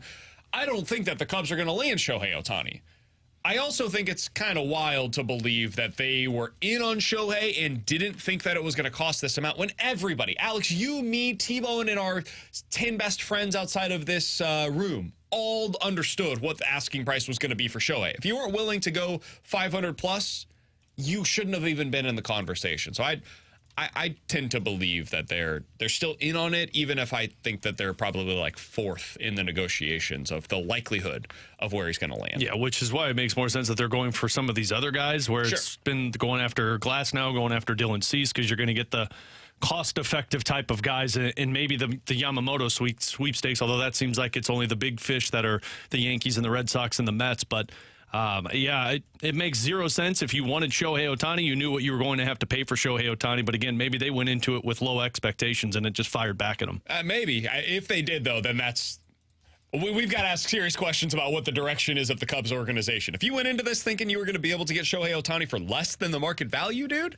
like, whew, all right. I don't know how you thought that was going to work, but I suppose that's one way that you can go about it. It's interesting times in Chicago with both the White Sox and the Chicago Cubs. Do you think they're shaking in their boots right now in Chicago, though, thinking about how they're going to have to go up against Lance Lynn, Kyle Gibson, Steven Matz, and Miles Michaelis? For sure. I don't even think it's that. Times next year? I think it's now that the reports are that Yachty's back.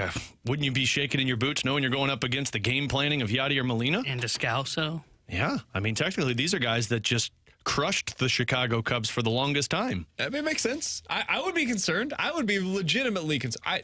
How do you view the division right now, Alex? Like if you're a Cardinals individual and you're thinking about what the division is going to look like in 2024, how are you viewing? I mean, it's tough because I don't know how it's going to play out still. I think Cincinnati and Chicago are still going to be very aggressive. But if you were to tell me today, like season starting today, the Cardinals would be the top team because really? I don't think the Cubs have enough pitching, and I don't think the Reds have enough pitching that can stand up throughout the season. That's going to change, though. If one or both of those teams upgrade the pitching staff, I would probably have at least one of them above the Cardinals as it stands right now. I think the Cardinals still need to do some improving in the bullpen, and I am still a little nervous about the front-end pitching for the Cardinals. Like, you go into the season, and I just don't know that you have what it's going to take in the front end of your rotation to really be a legitimate contender. And I have to believe that the Cubs are going to be aggressive this offseason. They had a great defense last year, and that really helped prop up some of their pitching. And I think they're going to go out there and they're going to get, I don't know if it's going to be Yamamoto, but maybe they get Tyler Glasnow if they miss out on both Shohei Ohtani and Yamamoto this offseason. Maybe they end up bringing back Cody Bellinger. Maybe they go out and make a trade for one of the position players that becomes available once some of these other moves are made by other teams. So as of today, if I'm projecting what the offseason is likely to go, I think it'll be probably the Cubs, the Cardinals, and then the Reds. I think we've all got a little out over our skis on what the Reds are right now. They're an exciting, very fun young team, but they've still got a lot of improvements that need to take place there before I'm willing to buy in on them as a real threat in the NL Central. I think if they can get a Glasnow or if they can get a Cease, it becomes a lot more intriguing because I think their core of younger players, although they've got some more experience to get into, their core of young players seems to be able to lead them on a big run, and that's a dangerous threat to have. And they've got the depth in their minor league systems that can step up if they need it to help. That's where the Cardinals fall short. They've just got a lot of pitching questions right now. I don't trust their pitching at all. And now we go out to the 101 ESPN hotline to talk NL Central and specifically the Cubs with David Kaplan. You can hear him on Cap and J Hood weekdays on ESPN 1000 up in Chicago. He's live from 7 to 10 a.m. You can also follow him on Twitter at the Cap Man. We always appreciate him joining us here on the show. Cap, how you doing today, man? I am doing awesome. Just waiting on my Cubbies to start making some moves, man. And they're not getting Ohtani, but I was never under the illusion that we So they're were. out. Cool. They're out on Ohtani at this point. I mean, I'm not going to say that they're out because Jed Hoyer absolutely said yesterday to Bob Nightingale in some angry terms, don't be reporting that we're out because we're not out. And so, look, did I ever expect them to get Shohei Ohtani? I did not. I thought it was cool, chase him, but now pivot and go make some moves. You got plenty of cap room in terms of the luxury tax line of $237 this year. You just spent $40 million on getting a top three manager. Now you got to give top three manager players. Cap, the bigger move that took place so far through winter meetings, which I'm assuming you and all of Chicago are shaking in your boots, is Yadier Molina back with the Cardinals in a special assistant role, right? Oh, my God, that's just going to end any hope that we have in the division. So. Yeah, I thought so. Yeah, exactly. And you better bring that sticky stuff like the ball could stick to the chest protector of Wilson Contreras. Hey, that was different. That was then. This is now. It's been outlawed since, and the Cardinals Cap. don't do that anymore, Cap. It's totally different. You know what I watched yesterday? God's honest truth. Yesterday, I watched, just because it makes me laugh and it's on my phone, I heard my friend Dan McLaughlin, I hope Dan's doing okay, and Tim McCarver, Tommy Pham's got like a 30-foot leadoff at first. Don't worry, Tommy, he's not going to throw over there, and you hear McCarver go, he just did. They picked him off at first, John Lester. That just makes me laugh. And then Javi Baez taking Lackey deep in the NLDS 3-run homer. See you later, Cardinals. Yeah, well, that's not going to happen anymore, Cap, because the Cardinals have solidified their rotation. They brought in Kyle Gibson. They brought in Lance Lynn, and I'm sure as a Cubs guy, that has you really concerned about this NL Central crown now. Yeah, you guys have really pushed all your chips all in, although I do like the signing of Sonny Gray. But, oh, man, Gibson and Lance Lynn, are you guys trying to lead the league in home runs allowed? Hey, chill. And hits allowed, apparently. Yes, exactly. So we'll see. It's a great rivalry. Look, the Cardinals have a great organization. They do. 11 championships. I've got 1 in my lifetime, and I think 4 all-time for the Cubs. That said, I think we are in the best position to take control of the division with number 1 rated farm system on multiple lists and a willingness to spend more money than anyone in the division, the best manager in the division, and we got Wrigley, baby. People like to play there. So maybe Ohtani isn't all in on Chicago, but there are a lot of dudes that want to be here. All right, Cap, so what do you expect them to do? Like, what kinds of things do you think that they're still in on at this point in the offseason, if not Shohei Ohtani? I mean, I think they're kicking the tires on a Tyler Glasnow and Isaac Paredes trade. We traded Isaac Paredes when he was like 17 years old to Detroit in an Alex Avila, Justin Wilson deal back when we were in our window trying to win in 17. And I think they're looking at that deal, but they don't want to have to give up 5 years of Christopher Morel to make that happen. There's two for sure untouchables in our system. Cade Horton, who they think is a number one starter and is on the precipice of the big leagues, and then Pete Crow-Armstrong, our number one prospect, who will probably be our opening day center fielder. Got to prove he can hit at the big league level, but he's a top 15, top 20 prospect on most any list. So that is the impediment to getting any type of a deal done. That's why they're not getting Juan Soto, because they're not parting with one. They don't want 1 year of Juan Soto for 7 years of a number one starter. That's a non-starter for them. And I completely agree with that. But there are plenty of guys out there, whether that's bringing back Cody Bellinger, whether that is going out and spending a ton of money to take on a bad contract like they did trading away Darvish a few years ago. They got someone to take all that money and gave up some middling prospects who may turn into lottery tickets, may not. That's where the Cubs are at right now. They have the ability to go be the financial heavyweight in the NL Central. So with that being said, Cap, and I know that we were joking around about the Cardinals there at the beginning, but if the Cubs, and I truly believe are going to be that aggressive team, what other moves would make you as a Cubs fan be a little concerned about the Cardinals going into this season? I mean, if you had traded for Juan Soto, that would be a concern, no question, but he's going to go to the Yankees. If you tell me you guys land Yamamoto, the starter from Japan, that both New York teams, the Cubs, the Dodgers, everybody's in there and you guys got him, that would make me concerned. Those would be big-time moves. I don't see the Cardinals playing in the deepest end of the pool. That doesn't mean that that's the be-all, end-all. Tampa doesn't, and all they do is keep winning. So it's just, man, us Cubs fans laughed at the ineptness of the Cardinals last year, and that will not continue because you're too good an organization. We're talking to David Kaplan here on 101 ESPN. You can hear him on ESPN 1000 weekdays from 7 to 10 a.m. and follow him on Twitter at @TheCapman. David, one of the other things that we wanted to talk to you about was the White Sox, because on the other side of town, I know you're a Cubs guy, but you certainly have your eye on the White Sox and what they're trying to accomplish. So give us a little bit of an idea. What are they trying to accomplish? I've heard rumors about them potentially trying to add Salvador Perez. They are potentially going to trade Dylan Cease, and those seem like they're two moves that go in opposite directions. What is their plan, from what you understand?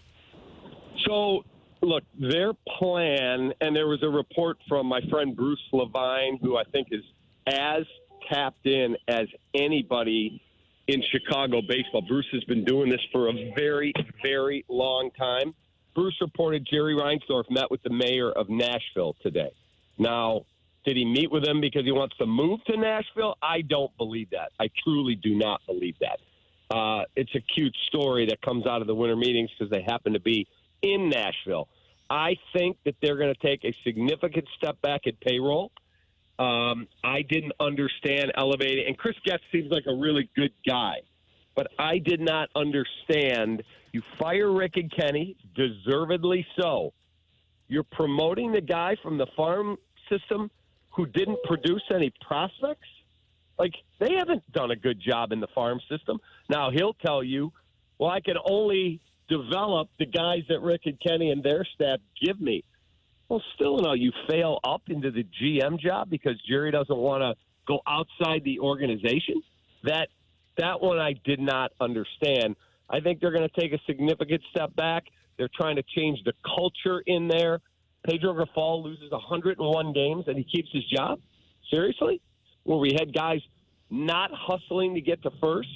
Like, I don't know what they're doing, to be honest with you. What do you think they're going to want for Dylan Cease then? Are they looking for major league pieces, or do you think this is a situation where they're just trying to get back whatever they can get in prospect currency if they decide to deal him? They are looking for nearly ready major league players. Like, if the Cubs aren't going to go get Dylan Cease because they'd have to pay that so-called, Chicago tax. You got to blow us away so they don't have to watch Dylan Cease pitch in a pennant race for the Cubs. And I understand that rationale to a degree, but they're going to ask for, if it was the Cubs, Cade Horton, our number one pitching prospect, who the Cubs think, as I said, is a 1, not a 3 or a 4 or 5 starter. They think he's an eventual number 1 starter. Okay, and then they want more than that. And from the Cardinals, they're going to ask for the same type deal where, yeah, you get Dylan Cease right now, but 3 years from now you go, oh, we got to pay Dylan Cease how much money to keep him? And Boris is his agent, and Boris takes him to free agency as he does with all his clients, and the Cardinals either pay way more than they want to pay or, no, we're going to move on and we'll give him a qualifying offer. And then you look and you see 2 dudes that are starring for the White Sox that were at the top of your farm system. And unless you won with Dylan Cease, trades like that don't make sense. Now, if you trade all that and you get him and the Cardinals win the World Series, nobody cares. It's like if the Bears pay whatever it costs in prospect capital, in draft capital, to go get a quarterback. Nobody cares that they traded all these picks for Mitch Trubisky if Mitch Trubisky is Patrick Mahomes. When he sucks, then everyone goes, what are you doing? Yeah. So that's the risk.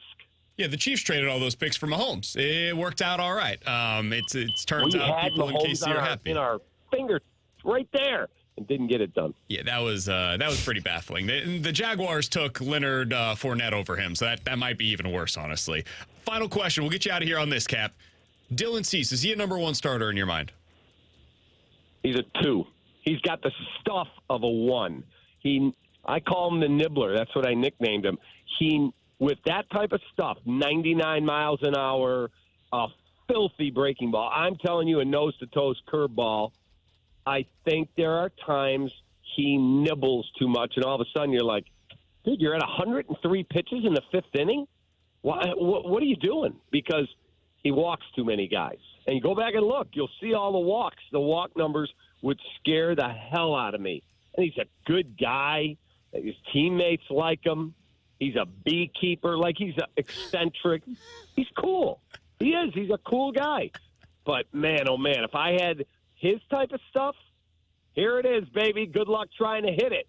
But he doesn't always do that. And that would concern me. Factor in Scott Boras. Factor in 2 more years of control, and then he's probably walking to the biggest possible deal he can get. Whew, what do I have to give up? Oh, boy. I'm not sure I'd do it.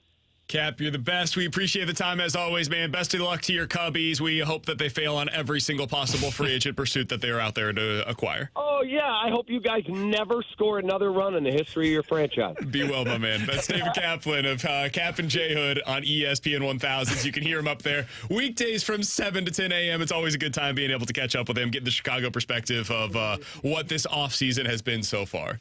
I think that, I still, and I know what he said about Dylan Cease, I still would make the trade of the hypothetical situation we threw out there because I would hope that the Cardinals are smart enough to try and lock him up. I know he's a Scott Boras client, but regardless, you find a way to get that one done and you trade a couple of guys away. If it's Tink Hence, if it's TK Roby, you get a guy who he said is a number 2. He's a nibbler. Fine by me. Nibble and wiggle that knob to get to the top. Who was the name that came to mind for you as he was describing Dylan Cease? Did you have somebody that immediately came to your mind? No, I don't think I... Jack Flaherty came to mind for me. I remember hearing Jim Edmonds on the call almost describing exactly what he was just discussing, where it's like, hey, man, you've got everything. Like, just trust your stuff. And Jack at the time was leaving the game a lot in like the 5th inning. He was going like 5 1/3, all that stuff. And this was when Jack was pitching well. This is prior to the injuries really derailing what he ended up becoming. But what he was describing felt very much like Jack Flaherty prior to the injuries to me. Cardinals got the relief pitcher in the Rule 5 draft. Did they? Yep. Ryan Fernandez. He was with the Red Sox minor league system. 6 ERA last year for the AAA Boston Red Sox. Hey, man, everybody in minor league baseball, keep this in mind, sucked last year as a pitcher. 11 strikeouts per 9. Cool. I'm in. Yep. Sounds great. That sounds like a really compelling... 25-year-old righty. 25 years old in AAA already. Okay. Wait. Or still, rather. Yeah. Well, I mean, it was like the end of the season, I guess. He's got some real strikeout stuff. Yeah. Okay. There you go. He had a 6.1 ERA in AAA last season, a 4.1 ERA overall. Sure. Doesn't know where it's going, but when it hits it, it's a strikeout.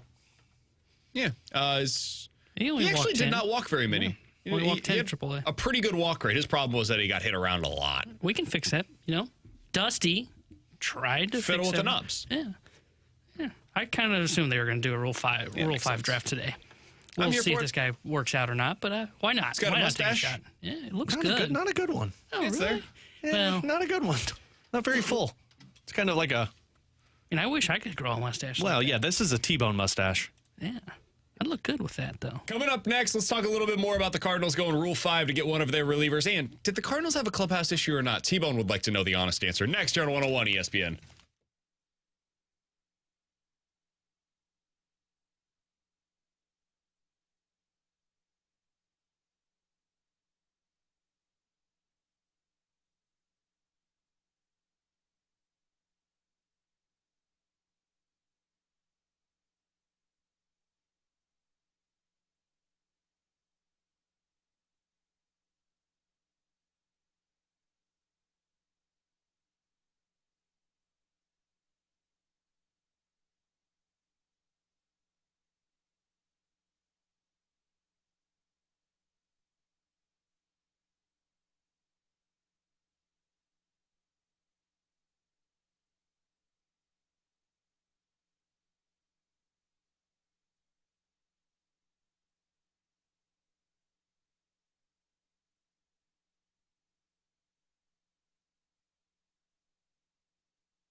Alongside Alex and T-Bone on BK, you got BK and Ferrario here on 101 ESPN. The Major League portion of the Rule 5 draft, which I know all of you have been waiting on all day long. You've been waiting for the moment when it was announced, is officially over. The Cardinals did not lose a player that is going to be added to their 40-man roster. His name is Ryan Fernandez. Alex, he played for the Red Sox minor league system previously. He's dealt with some injury issues. He does throw 96, 97 miles per hour. He's got some legit strikeout stuff. He is a righty. He is now your newest St. Louis Cardinal. Bullpen fixed?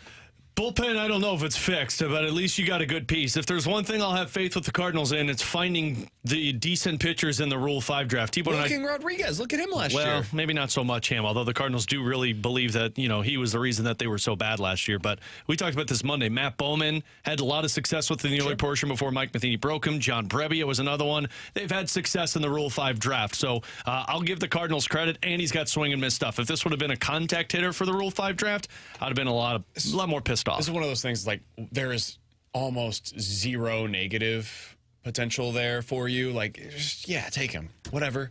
If it works out, great, and if not, you give him back. Yeah. That's it. You just literally offer him back to the team that had him previously, and if they say, no, we're good, then he goes to free agency. Like, that's it. It's a super easy thing, and I've got no issues with trying to take a chance on a guy that throws 96, 97 miles an hour. Apparently Red Sox fans really liked him. They thought he had some potential, and he dealt with some injuries. So he absolutely could be Wilking Rodriguez 2.0. Or he could be the next Luis Garcia, where he comes in and he starts out and maybe it goes a little up and down early on, and then he becomes a guy that you really trust in like the 6th or 7th inning. Either of those two scenarios is possible. Another scenario is that he doesn't even make the opening day roster and he never pitches for the Cardinals. So there's a wide range of outcomes on guys that are in the Rule 5 draft. It's worth a flyer, and that's really what it is. They're taking a flyer on a guy.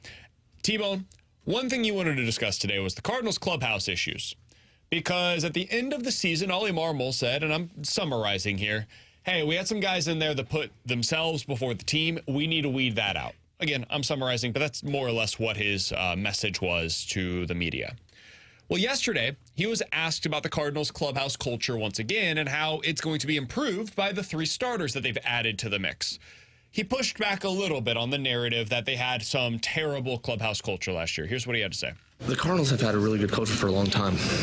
Last year sucked from a performance standpoint, and when you're losing, nothing's fun, okay? So what I don't want to do is also blow this up as like, oh, the culture that's far from reality. I mean, the conversations that were taking place towards the end of the year were unbelievable. Like, I wish I could sit here and walk you through the Goldies and Donovans and Eddies and Nuke Bars. I mean, I can go down the list of what those it was incredible as to what this looks like moving forward. And this offseason has been a lot of fun to jump on Zooms with these guys and start to talk through some of the expectations and accountability. And so it's not this revamp of culture. You're adding some great personalities that knows what winning looks like, knows what accountability looks like, and they're great fits. But in no way is we're talking about a revamp. All right, my biggest issue with this whole thing is you don't get to say at the end of the season and go, we kind of had a culture issue and we had to get guys that were winners, and then walk that back and go, well, it wasn't that big a deal. It's either the clubhouse is an issue or it's not. There is no in-between in my mind. So was it an issue? It probably was, because that was the first one that he said. And they're looking to improve it. That's why they signed guys, old starting pitchers that have a little bit of grit, that are going to get guys more accountable in the rotation and when it comes to pitching. There is no in-between, in my opinion. I was furious when I heard this comment from Oli Marmol yesterday, because it's either an issue or it's not. You don't get to say it's an issue and then just boop, boop, boop, and do damage control. No, if it's an issue, let's talk about it. Let's say it is, and let's go out and repair it. And I think that's what they're trying to do. Don't say it's an issue and say, well, wait, you guys took that the wrong way. No, I didn't. If it was a major issue, say it, address it, and fix it for 2024. You stick to your guns. I mean, we talked about this with the Blues last year. Like, yeah, it was a problem in the locker room, and they realized that there was a culture issue that they had to fix. And what do? They stuck to their guns, and they said, yep, it's something we're trying to accomplish still. I don't understand the backtracking. I know it's trying to fix the PR. You don't want to go into the season with bad expectations. But honestly, just call a spade a spade. We had a couple of guys that didn't want to be here last season, and now they're gone, and now we're focused on a new group of players. That's what this is. You had a couple of guys, probably Jack Flaherty, that wasn't happy with his use and where the team was. You had probably a couple of guys who were still there that weren't happy about the way that the front office managed a roster, and they were pissed about it. So we're going into a new season. Those pieces are gone. The bad eggs are out of the room, and now we're focused on back to winning. But don't back it and be like, well, yeah, well, it really wasn't. I don't want to blow this out of proportion. No, you were a 71-win team last year. Blow it out of proportion. Yeah, I think it was twofold. One, the losses really piled up, and that ended up, like, I think Nolan Arenado, based on everything that we have been told, heard, seen, everything, like, he had a bad attitude about it. I don't blame him, man. It sucks losing the way that they did last year. And Nolan didn't have a good season himself either, especially on the defensive side of things. So, yeah, he was in a bad mood. He was pouting. He didn't love the fact that the team sucked last year, and there was not a whole lot that he could do about it, or that he felt he could do about it. And therefore, he didn't have a whole lot of fun playing through that season. You look to the outfield. Tyler O'Neill just flat out said, like, yeah, I can't play today because my knees hurt. And his knees didn't actually hurt. It was a preventative thing. That ain't the type of guy that you want around your clubhouse. Just like point blank period, I wouldn't bring that dude back. I told you guys I would have non-tendered him to just prove a point as much as anything else. You can't have that guy around. If you go out in Tampa, like, you should have cut him at that moment in time. Hey, you don't want to play because we're in Tampa and we're on turf? Then get out. Go. Fine. We'll put you on the 60-day IL, whatever you want to do. Like, get out of here. We don't need you around here because that is not the kind of mindset that we want on this team. Meanwhile, you've got guys like Brendan Donovan that while the team was losing, they sucked. They knew they were going to be selling off assets at the deadline. This dude's going out there with half of an arm, and he's DHing and performing like one of the best players in Major League Baseball. Why do I not want to trade that guy? Because of that, man. That is the kind of player that I want around my clubhouse. And it's why they went out and got Lance Lynn to hold guys accountable. They got Sonny Gray because as you hear him at his introductory press conference, you can feel the excitement about going out there and pitching every day. The dude loves baseball, and there's value. And having a bunch of dudes in the clubhouse, I don't think enough fans realize this. Not every player that plays baseball at the major league level loves baseball. A lot of them do it because they're really good at it. Sonny Gray, Lance Lynn, Kyle Gibson, those dudes love just talking ball. I heard Kyle Gibson on with the morning show, I think it was last week, and they asked him about, like, hey, do you want to do some stuff weekly? He's like, dude, I love talking ball. You guys want to call me? I'm always happy to come on and talk a little bit about baseball. Sonny Gray's the same way. He's always willing to talk ball with you. Those are the kinds of people that they want to add to this clubhouse, that they want to add to the culture of the Cardinals. So I actually kind of agree with you, T-Bone. I think there were obvious explanations as to why it happened the way that it did last year. I don't think it represents poorly upon anybody necessarily, but they needed to weed out some of the guys from inside of that clubhouse. They needed to add other types of mentalities and personalities into the mix, just the way, Alex, as you said, the Blues did. The Blues needed to bring in a guy like Oscar Sundqvist to lighten the mood a little bit. It gets stale in there sometimes, and I think that's something that they needed. So I do think they had a clubhouse issue. I don't know that they had a culture issue. I think those two things can be a little different. The culture, I think, is still Cardinals baseball. The clubhouse was rotten last year. And I think that would be the way that I would kind of differentiate between the two things. Yeah, I guess to me it's either it's an issue and you have to address it, and if you're going to say it publicly originally, stick to it and say it. And I think this was Oli kind of backtracking and trying to kind of protect himself a little bit, because Sure. What is something it doesn't that reflect well on the manager if the culture of the team, the culture of the organization has gone wrong. And if you're the one who brings it up too, because he was the one who brought it up back in whatever that was, early October, late September, whatever that final series was. He brings it up, and what's something that the fan base is going to hold on to is, well, if they start losing next year, it's got to be culture, it's got to be the clubhouse. Why? Because Oli Marmol's brought it up before, and it's not there. And he still had the O'Neill thing that whether you were agree or disagreed when he called out O'Neill early on in the season. So I don't know. It just Is it the culture? Probably not, because I think there's still winning baseball players in there. I know a lot of fans will say there's not because they haven't won anything meaningful. That I just disagree with that. But I think if you had a bad clubhouse, it's okay to say it and just let it be, and then let the front office and you coordinate together and go fix it, which they're doing. I just don't like the fact that you're trying to backtrack on it. And I'll go, well, if you heard me and Goalie having conversation, yeah, I bet those were fun. Okay, but there was a clubhouse issue. And probably bland. A lot of excitement in those conversations, I would imagine. I bet Goldie smiled. He's Alex Ferrario. That's Maybe. Tanner Hendrickson, and I'm Brandon Kiley. Coming up next, Alex, it is time. It's time for you to put your game face on, because it's our latest edition of the Major League Baseball offseason. 2 days in 2 weeks roundup. Yeah! Here on 101 ESPN.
that too, man. We're running behind over here. We're talking about how Bryce Harper is asking for a contract extension from the Philadelphia Phillies. If you're wondering, wow, that seems early. Didn't he just sign a 13-year deal a little while ago? Yeah, you're correct. He's got 8 years left on that deal. $26 million on a per-year basis.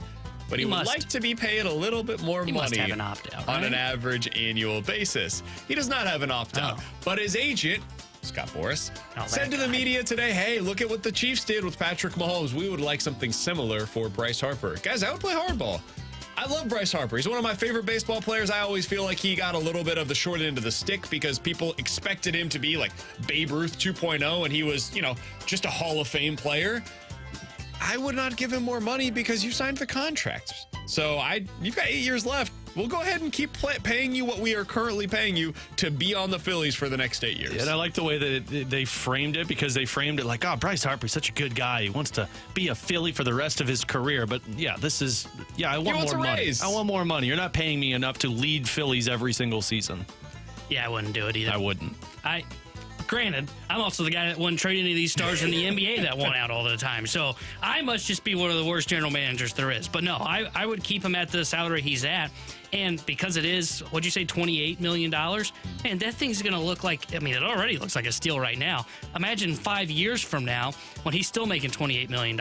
It's going to be a steal for the Phillies. I would negotiate a contract extension. And it's not like when that contract's up, he's going to be in his early 30s. No, he's going to be in his late 30s. He may retire when this deal is over. Let's continue with our Major League Baseball offseason roundup. The Cardinals have selected 2 more players in the Rule 5 draft, both middle infielders, which I find to be interesting.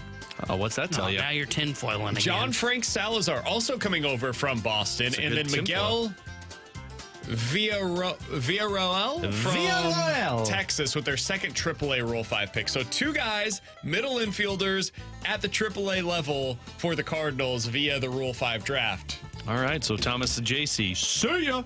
The Cardinals have been accumulating a whole lot of middle infield depth over the past 4 months now.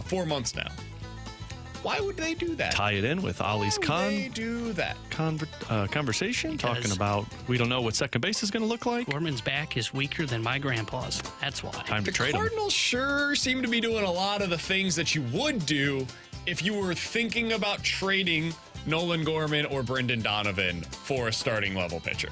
I don't know.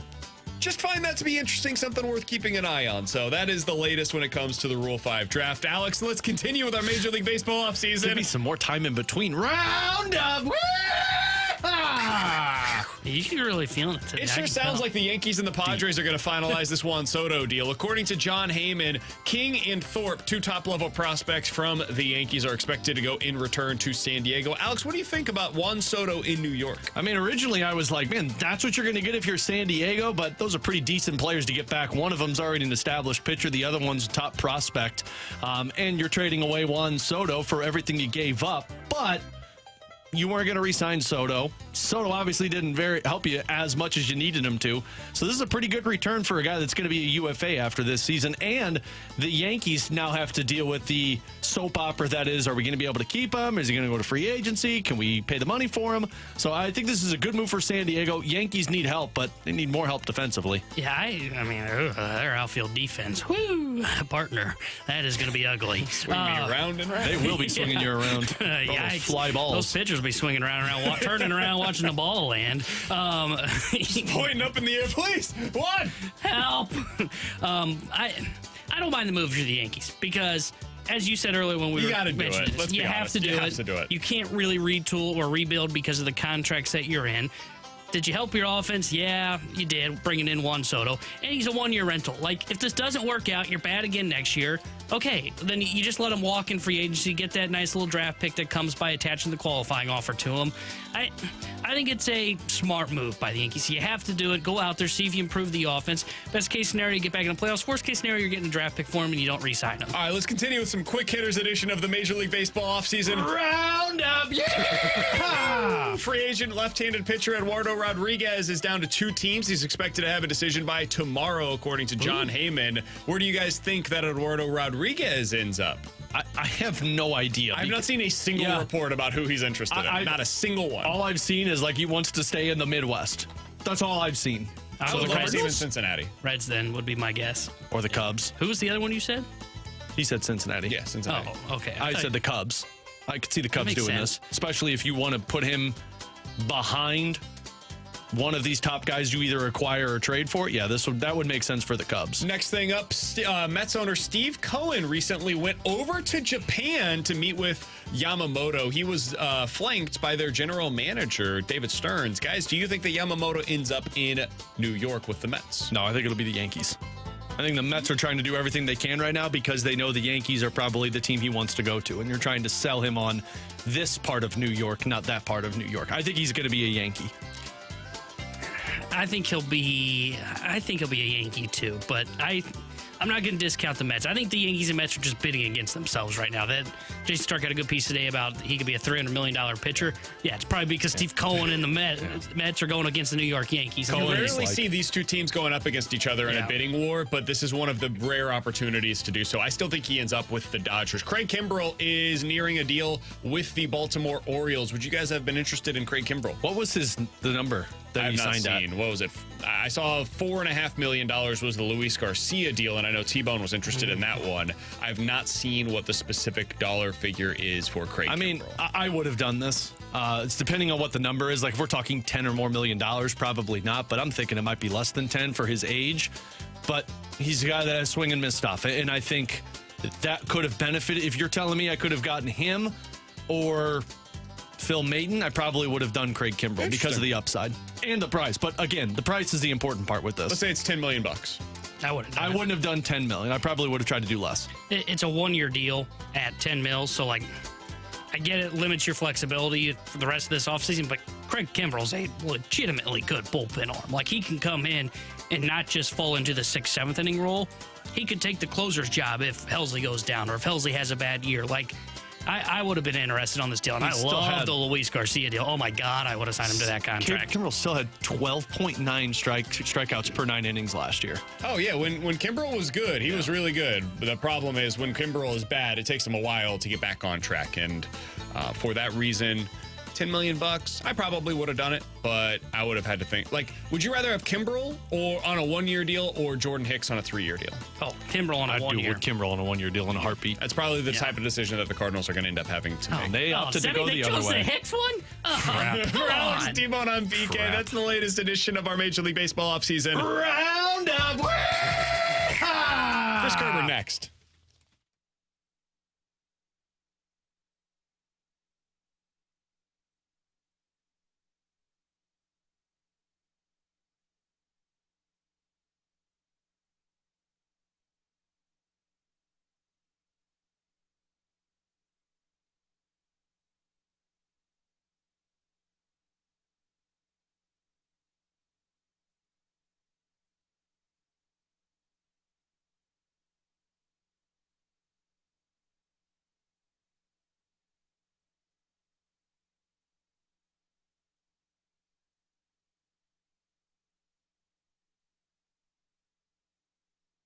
Santa Claus is coming to Ted Drew's, probably to get that famous frozen custard, but for you and your family to get out to see him as well. This Sunday from 12 to 2, Santa will be at the Ted Drew's gift shop just off of Chippewa, where you could take pictures, you can meet him, and you bring your Christmas list. On top of all of this, you can go get that famous frozen custard. Whatever flavor you like, there's nothing better than walking around in the evening where you've got your frozen custard, you're walking through their parking lot filled with Christmas trees that you're selecting for your house. And if you haven't gotten one yet, you need to get one sooner rather than later. And Ted Drew's has got every type of Christmas tree you can ask for. On top of that, they're going to help you select the one you want. They're going to make sure it gets secured to your car for the ride home, because that's what Ted Drew's is all about. So get on out there, see Santa this Sunday, go get your Christmas tree, get your frozen custard, get that last-minute Christmas gifts that you need, all the comfort of Ted Drew's famous frozen custard just off of Chippewa. It really is good, guys and gals.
Tanner Hendrickson here with a Sports Center update brought to you by Saliga Heating and Cooling. Blues back in action tonight as they host the Vegas Golden Knights, and we'll have pregame coverage tonight starting at 7 o'clock with Alex Ferrario, and then puck drop at 8 o'clock with Chris Kerber, and Mike McKenna will be on the call tonight, and the voice of the Blues, Chris Kerber, will join us next year on BK and Ferrario. And the Major League portion of the Rule 5 draft is today out at the winter meetings, and the St. Louis Cardinals have selected Ryan Fernandez, a right-handed pitcher who was in the Boston Red Sox AAA system last year. This Sports Center update was brought to you by Saliga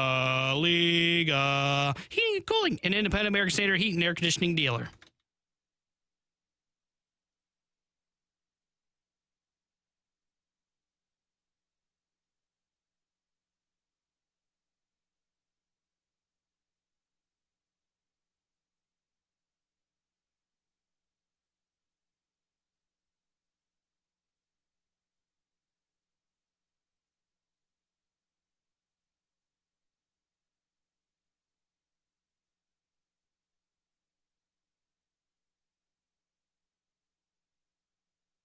Alongside Alex and T-Bone on BK, we got BK and Ferrario here on 101 ESPN. Coming up at 2 o'clock, we'll give things over to the Fast Lane, but right now we're headed over to the 101 ESPN hotline to be joined by the voice of the Blues. He's Chris Kerber here on the show. Curbs, we appreciate the time as always, man. We'll get to tonight's game against Vegas here in just a moment, but first I want to look back to Monday night's game with you because that was one of the best performances that I have personally seen by Jordan Binnington in a Blues uniform. Game 7 is one that'll immediately go to the top of that list.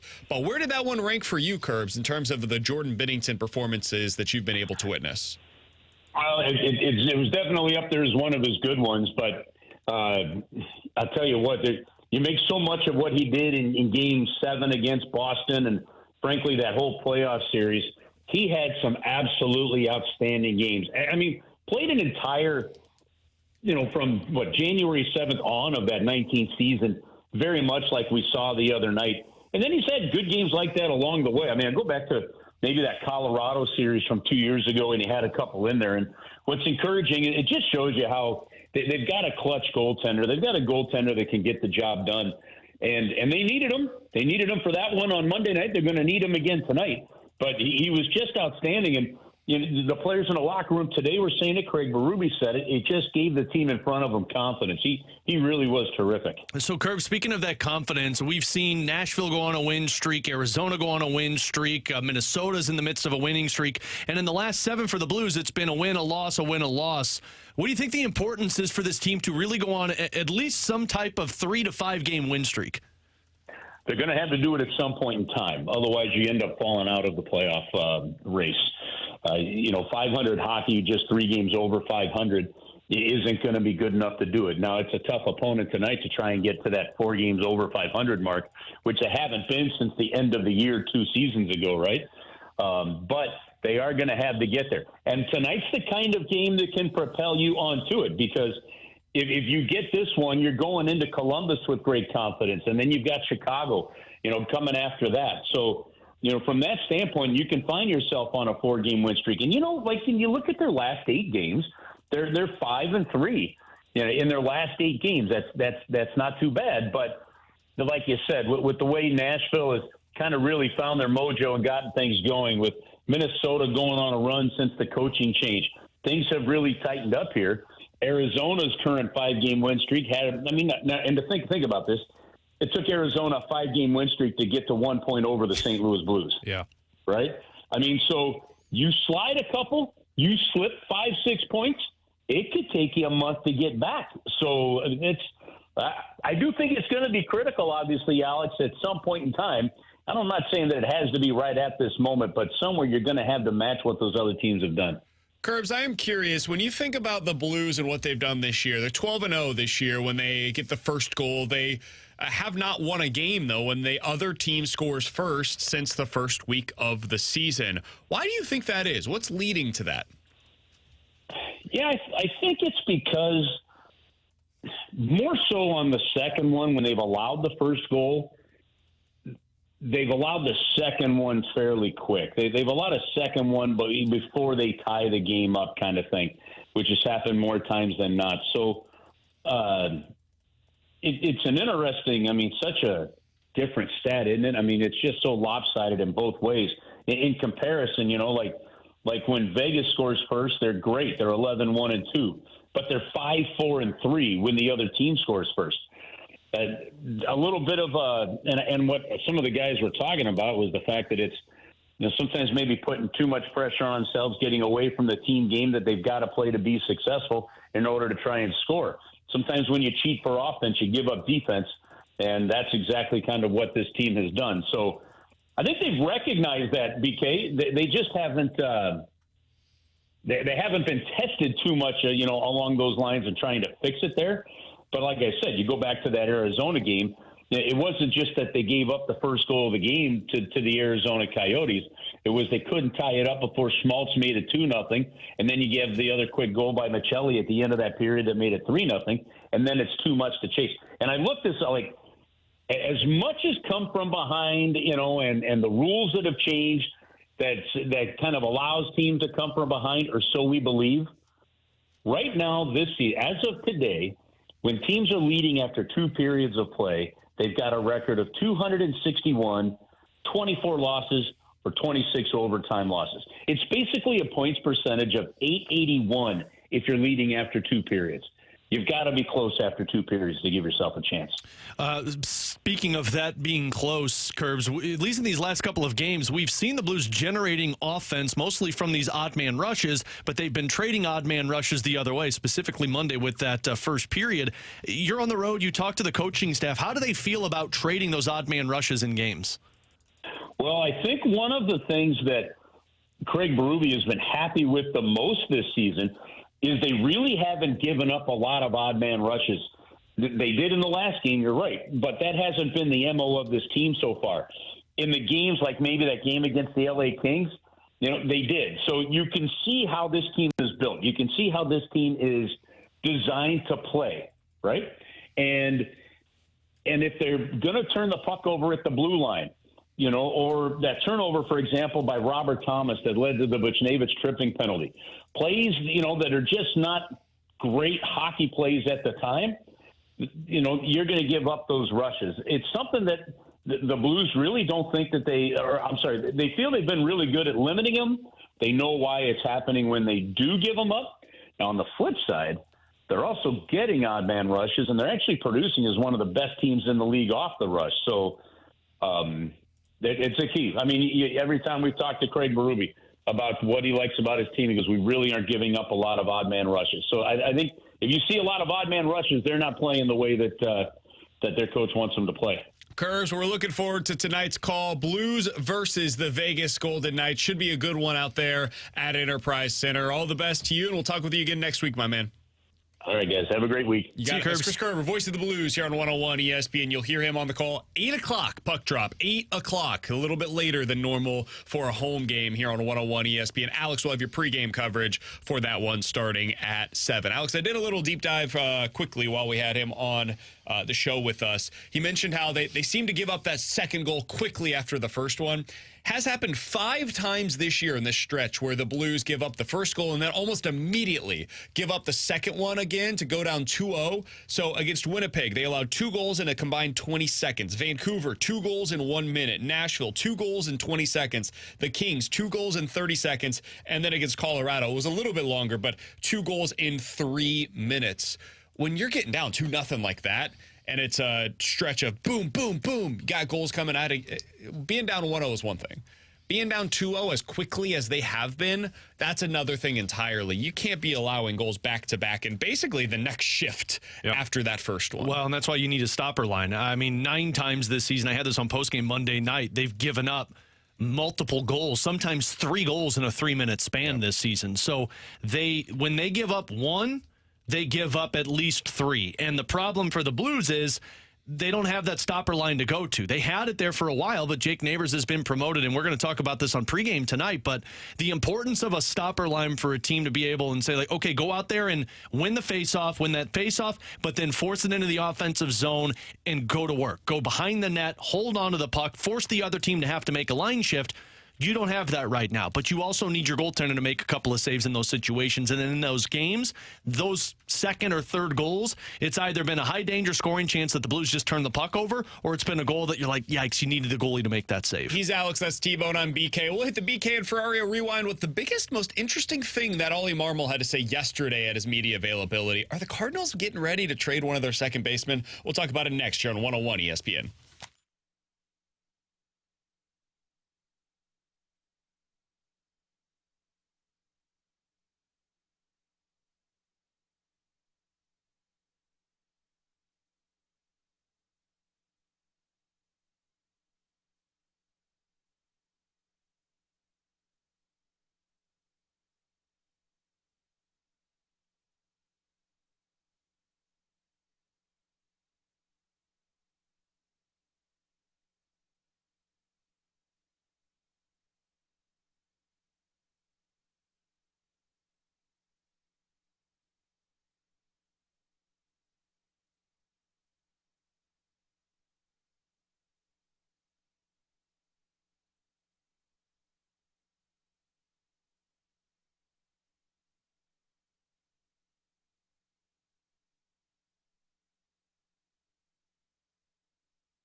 Alongside Alex and T-Bone, I'm BK. Let's hit the BK and Ferrario Rewind. Alex, there was one quote that stood out to me yesterday from Oli Marmol as he was talking with the assembled media out at winter meetings. It was something that he said about the middle infield, and specifically at second base. He said what their plans were at shortstop and in the outfield. Here's what he said when asked about second base. It depends on how a lot of other things play out over the next couple months leading into. So we'll see what our roster looks like, but both of those guys do a really nice job.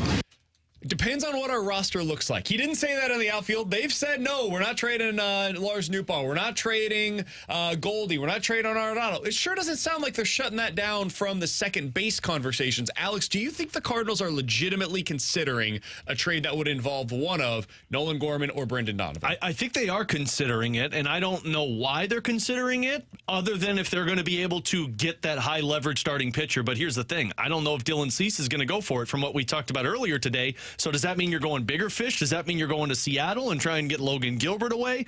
Because if you're not getting a Logan Gilbert or Dylan Cease, if you're not getting a legit guy who looks like a one, then there's no point in trading them unless they know something that we don't about one of those players. Yeah, I'm with you there. You're trying to acquire probably Cease in this deal, or you're looking at a Gilbert, or maybe even Miami. Go down to Miami and look for like a Jesus Luzardo.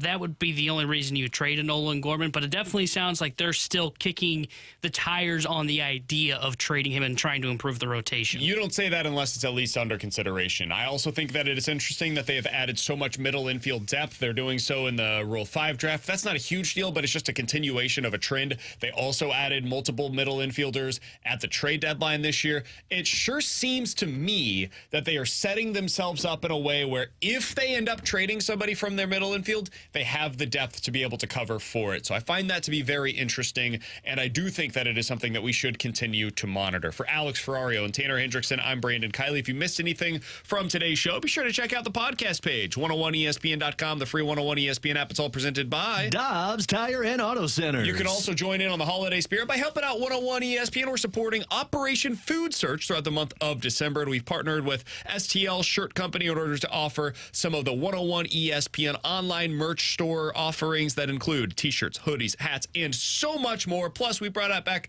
some of your favorite designs, including the Dunk shirt, the Be Patient shirts, so much more. Oh, again, 101ESPN.com. That is where you go to find it. The online merch store is powered by McBride Homes. We'll talk to you guys tomorrow at 11 a.m. The Fast Lane is coming up next here on 101 ESPN.